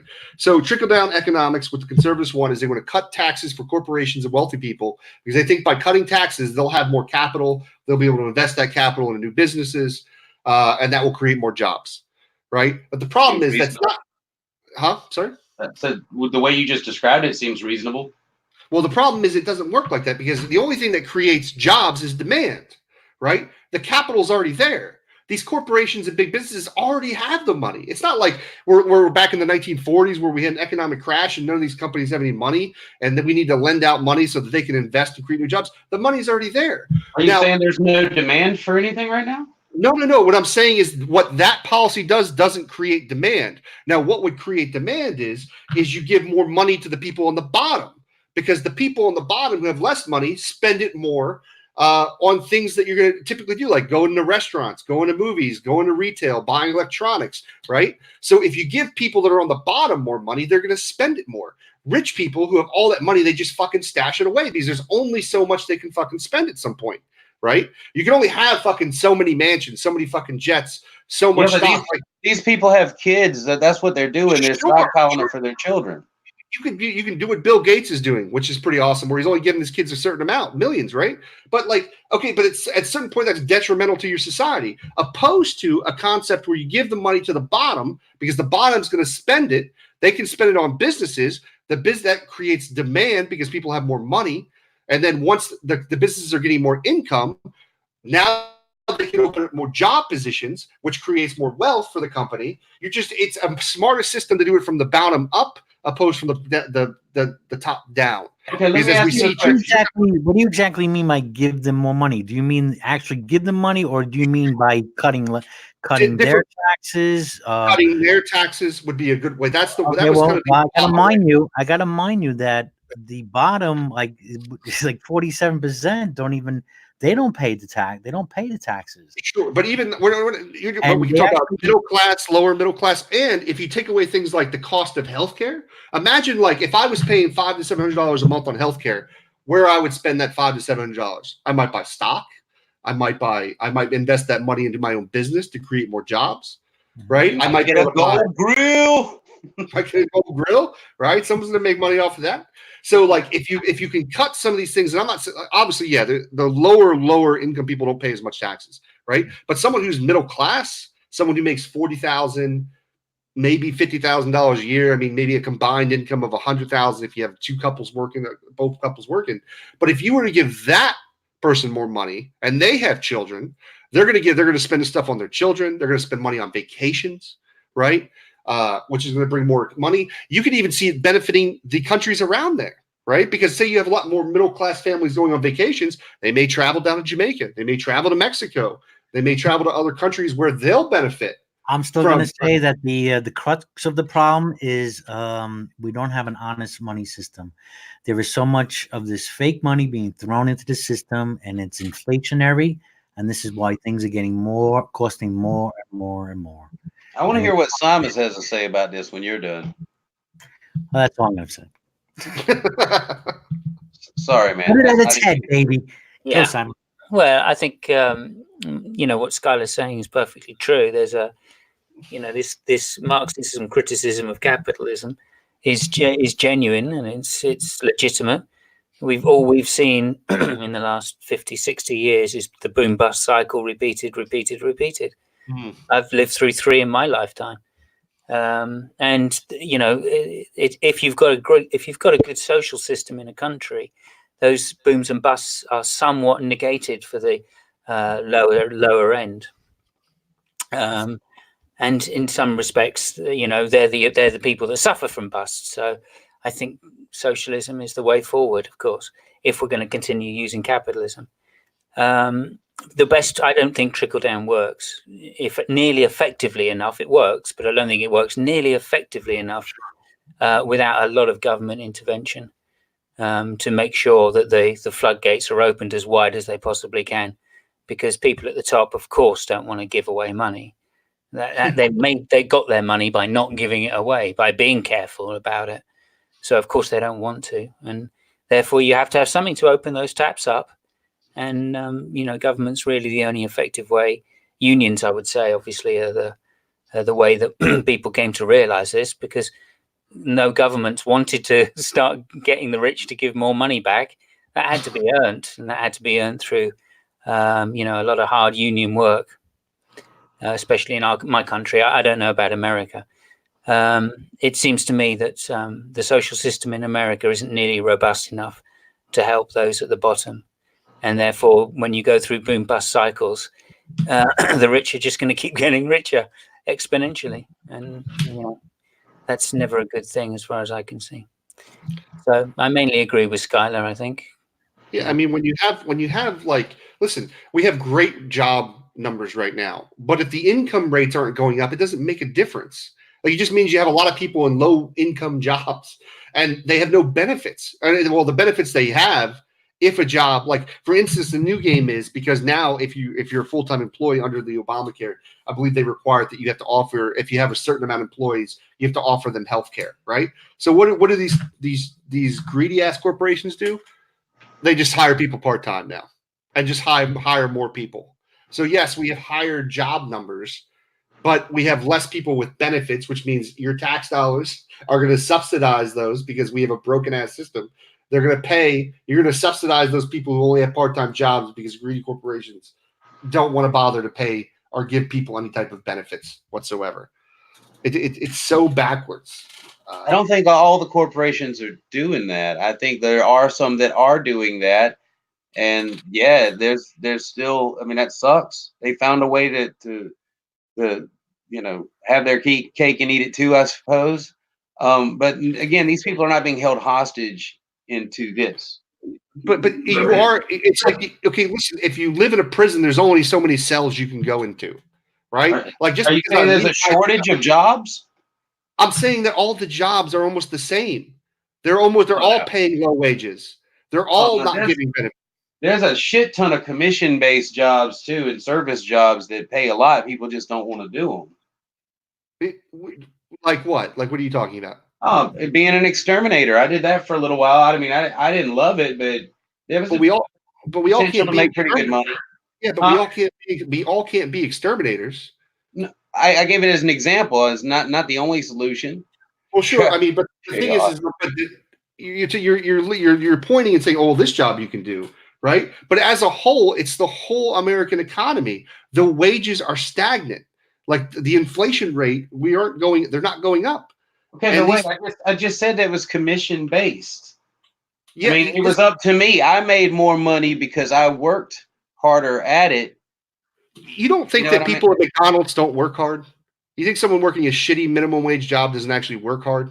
I mean, I've done those jobs before, and let's be honest, no, they're not working hard. They're inconvenienced to not be able to do whatever it is they would normally be doing. But no, it's not really hard work.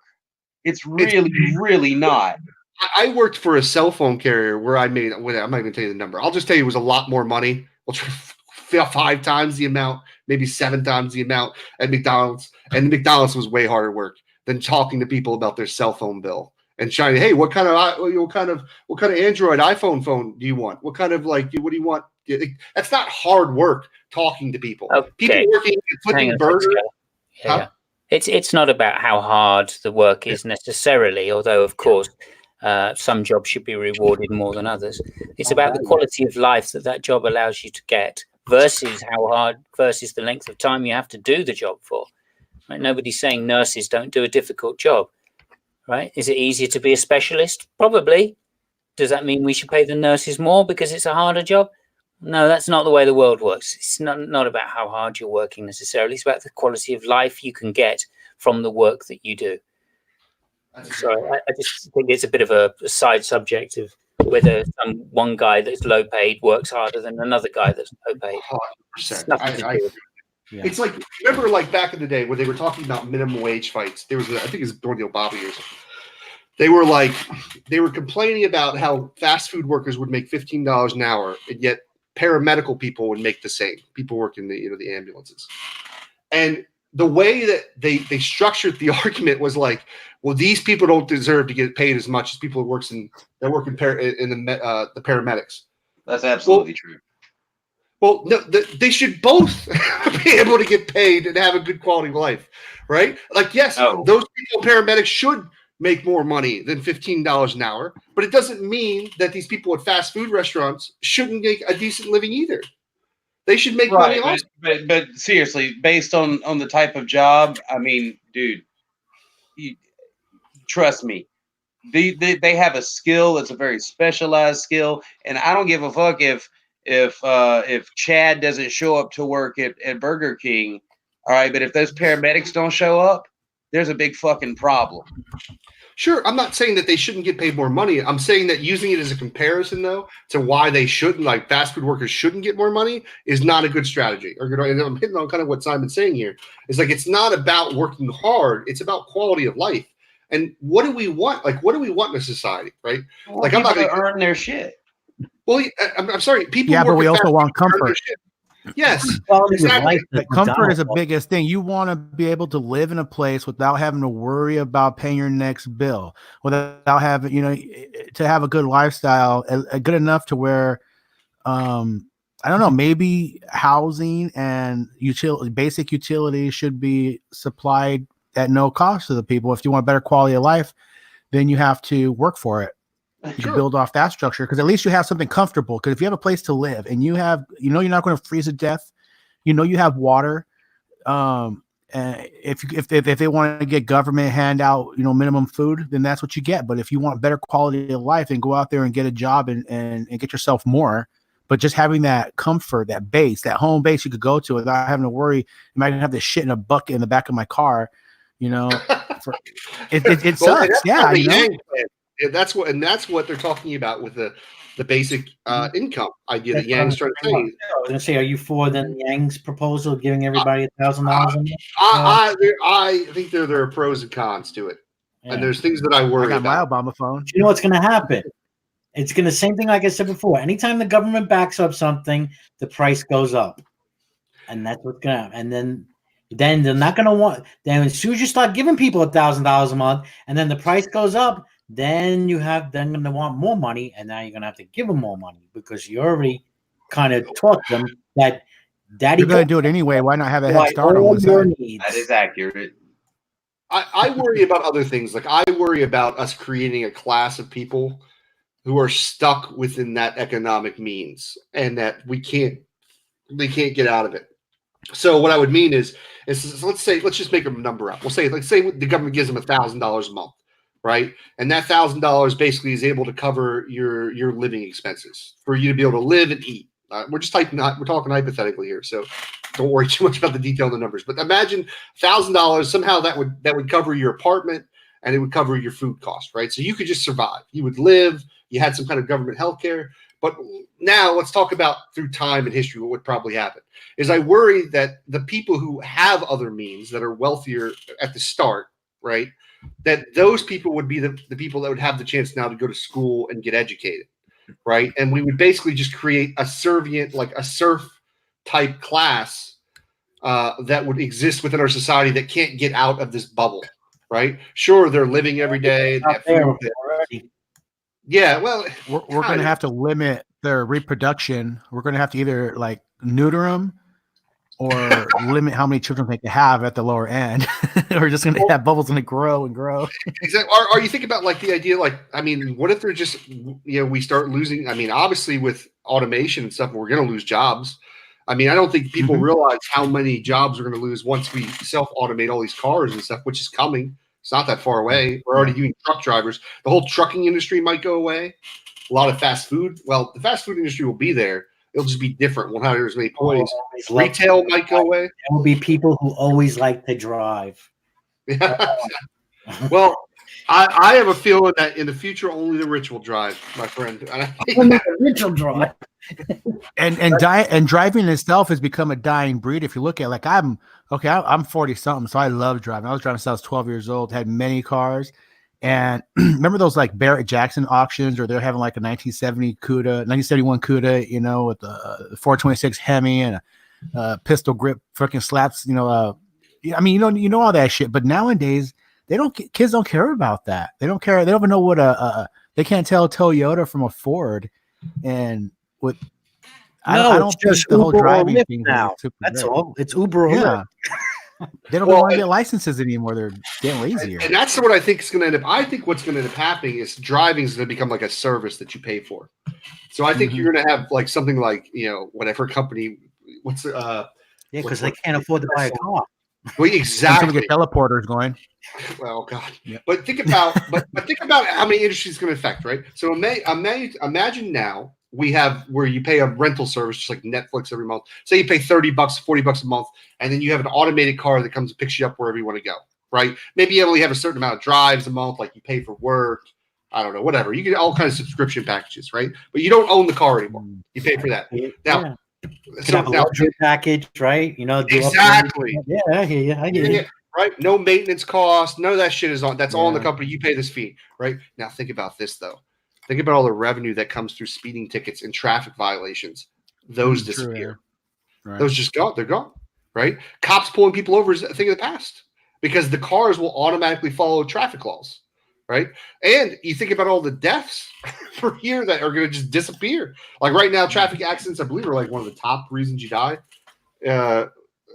Top reasons of death or car accidents. Like that would all just be eliminated to a certain degree, unless software malfunctions or something like that. And people are leaving their house less and less now. So I mean, yeah. And that will also probably happen. I mean, it's already happening with like entertainment. Like, should I have a holodeck? I don't need to go. Yeah, oh my god, that would be no more dream. drive-bys. You're a Star Trek fan, Brojo, aren't you? Yes, I would prefer Star Trek over Star Wars. Yeah. You gonna watch the new Picard show coming out next week? Yeah. He looks super old though. He has an old man voice now. He's older. He's getting there. But I mean, he like changed over. He went from like that Joe Picard to like Picard. It's like, they're really using them. They're really squeezing that towel. Dude, if we could create holodecks, that would be the bomb. That would be people would never fucking leave. You wouldn't need it. But you think about like you have a holodeck and a food replicator. What the fuck else do you need? Yeah, like man, you're set. Whatever you want, whatever world you want to live in, you can live in. I tell my wife, we're divorced, but we're not divorced. I'll be back in 2 minutes. Like I'll tell you what, I wouldn't give a fuck. Like if my wife, I'm like, listen, honey, you can go fuck whoever you want in the holodeck. You go have a good time, like enjoy your fucking real life. Anyway. It's not real anyways, right? Like, what's it matter? Like, it's a mimicking living dildo. Some Christians believe that even if you look at another woman, it's adultery. So wouldn't that be like the same thing? Would it be cheating if you do it with somebody in a holodeck? I wouldn't consider cheating. I would be like, listen. I guess sales will be low for Christians. Yeah. They'd probably be the ones using it most. Would be the without telling anybody. Yeah, exactly. Yeah, Christians. But it would be, man, that would be awesome to have a holodeck. I mean, you can just do fucking anything in a holodeck, man. With a food replicator, your life is set. No wonder they don't need. You like smoke with monkeys and talk philosophy. Yeah, I wonder if it can replicate weed in a fucking holodeck. Well, you'd probably be able to make a replicator and create some weed. Like, right? Incredible. Really good weed. You can literally much advertised, but didn't Facebook make a product? I think it's called Oculus or something. They bought the Oculus, which is one of the top VR helmets. I wonder how did that sell this past Christmas? I think they was going for like $500. Oh, they're cheaper now. Now you can get one's like $200 now. It's cheap, and now you don't have to connect it all to a computer. Now it's just all built into the actual headset. Oh, nice. Dude, that technology is getting better. Probably that's something. But really, where it is, where the changes is augmented reality, which is where you wear the glasses and you just have digital images overlaid on top of regular reality. That's where the future of cellular technology is going to go in the next 5 years. Your phone is going to be. There'll be naked chicks everywhere. Oh, dude. Yeah. Well, just okay. You remember that Pokemon Go game? You guys ever see people playing Pokemon Go? You ever heard of that? Yeah, my wife was playing that for a while. Right. So with that, you would have to hold your phone up, but it would use the camera, and you would look around outside, and you would see a Pokemon and try to capture it. Right. All right. Now imagine you're just wearing glasses, where when you look at the world around you, whatever it wants to put in the world around you, it can. Right. So now, like, imagine you would play a zombie game where you're running and zombies are chasing you, and you can just see zombies chasing you around. Right. Oh. You know what would be cool is you ever see that movie with that wrestler dude? One of my favorite, Roddy Piper. They live. Right? Yeah. What if you can make a program that could do facial recognition, so everybody that looks grumpy or a certain demeanor, you could make them have that like weird alien face on them? You could. That'd be sweet, right? There's that actually is not like, okay, Facebook already does it when you do the app and you can make it like put the hats on you and sunglasses. Yeah, that's what I mean. They could put that face on them. There's no reason they couldn't do that. I mean, it's going to get to the point where you'll be able to like you can program to interact with people to change eye color and stuff. So where people see you and you just have a different eye color or hair color or something. I just saw a report. I just saw somewhere they have the app out where you just snap a picture of somebody and you can get all the info. Yeah, pretty instantly. Oh yeah, facial recognition is going to be. That's some shit we need to fight against the government with. I already hate the red light cameras. Like I think we get rid of those. Like that's the kind of shit I think people need to be more worked up about is privacy. And internet freedom. When you go to the borders and TJ up, You go. I'm sorry. Oh, I said, what are red light cameras? It's like where it takes pictures of your car, like if you go through a red light or speed or something, without there being a person there. You don't have any in your neck of the woods? They're all over Orlando. We have them everywhere. No, we don't have those. Yeah, so basically, like if I run a red light, it takes a picture of my car and it sends me a ticket. Yeah, California had that for a while, but they voted it out a couple years ago. They had like taken down, so it's like a violation. Now, apparently, since they can't recognize who's driving the car, you won't get points, but you'll get a fine on the car or something like that. Yeah, I've gotten it before on accident. Sucks. They have those facial recognition cameras when you go in and out of certain areas of California, or you come up from the border. So I always try to put my best cartel face on to see if they, squint my eyes, put my lip out, think about cocaine. Going to be good, yes. Oh Lord. All right, guys, I got to run out of here. I got to go get my kids from school here. I got a couple things to do. It's good hanging out with you guys. You guys take it easy, all right? Take care, Scott. Later.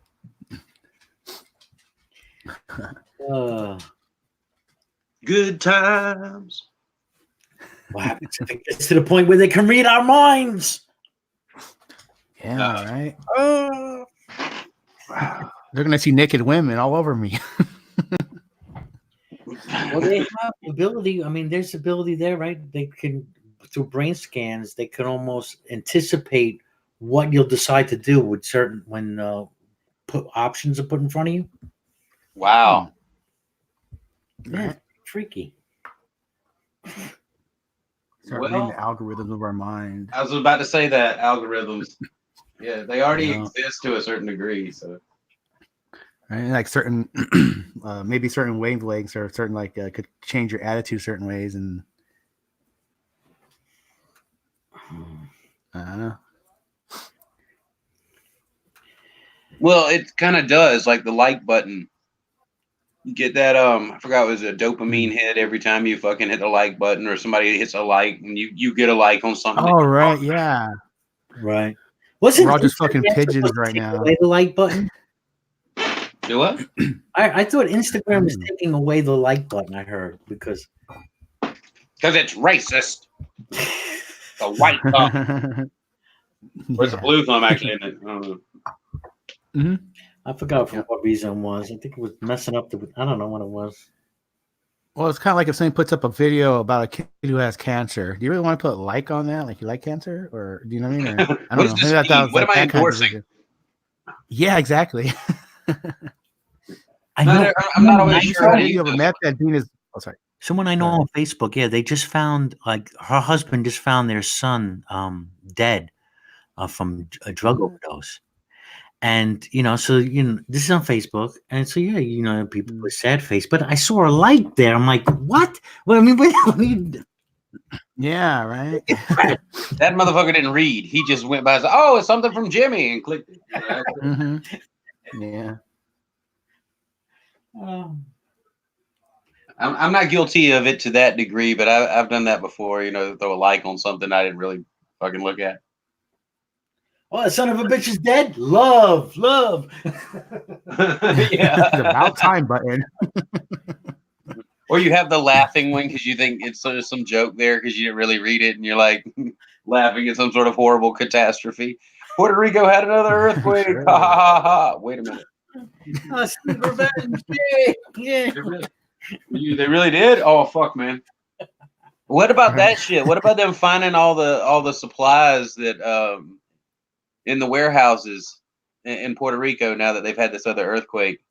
What about that? What, are they gonna hoard them or something? Yeah. You remember when they accused Trump of not sending supplies and all that shit? Yeah, I saw that report. I saw the headline. I didn't get to read it though. They found a whole stash of these supplies from the last hurricane or some shit, right? Yeah, it was from a hurricane. They were supposed to get and it didn't go out. Yeah, their governor or whatever the fuck it was, somebody high up, their head cheese came out and was like, yeah, we didn't get any supplies and all that, and he's not sending us any support, and the federal government's like, yeah, we did, we sent all that shit, and then there it is in the fucking that big ass warehouse That was crazy. Yeah, they didn't have time for the top guys to go through it and pick what they want and let you know what I mean. That's what they do. We don't It's like want church does. Aquafina. Fuck that.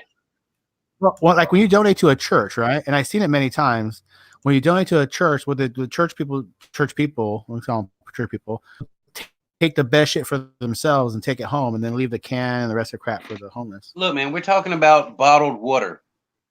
We're talking about supplies like that shit. Yeah, but it's the same thing. They're going to keep what they want, the best stuff, and then let out the rest later. That's how it works. Or if they let out any at all, who knows? It's like when Oprah built them schools down there in Africa and shit. And now they're like the headquarters of the fucking Congo police now. You know what I mean? Yeah. They're going to do what they want. According to BuzzFeed, the governor filed the island's top emergency management official and said some of the aid has been there since the hurricane struck the region in 2017. Wow. Puerto Rico's governor fired the U.S. territory's emergency management director and 2 high-ranking officials after viral footage of disaster relief aid sitting unused in a warehouse provoked angry residents to break into the facility and begin distributing it to people in need themselves. Trump tendered another. Yeah. He bumbled into another discovery exposing retards. Mm-hmm. Well, anyway, guys. The fuck was he doing with that shit? Why was he just sitting there? I just want to get. That was the whole point, is to run a scam and say that they didn't get any federal relief. So they could say Orange Man bad. That's crazy. Anyway, guys, it's been fun. We're gonna have to do this more often. Hopefully, now that I got my other computer set up, I can start using it. All right, dude. Sweet. Yeah, before you go, William, impeach the Orange Man. Orange Man bad. All right. Impeach the Orange. All right, buddy. Later. See you, William. Nice to see you. All right, William. Stay in touch. I'm going to shoot off as well, guys, if I can get everything here. All right. Thanks very much for the program. See you soon. No problem, Samos. Later, Simon. Yeah. And I got to go to my work I in know. 10 minutes. It's been a long show. It's been a long show. Been a good show. Yeah, it was a good show. It was excellent. Very good. Yeah, nearly 4 hours. Oh, my God. All right. Well, thanks, Vic. And everybody out there, thanks for hanging around. And if you want more, subscribe, share. Come on. Spread the Bro Joe Mojo. Do it. Do it. You know you want to. Do it. Do it. Do it. Do it till you're satisfied.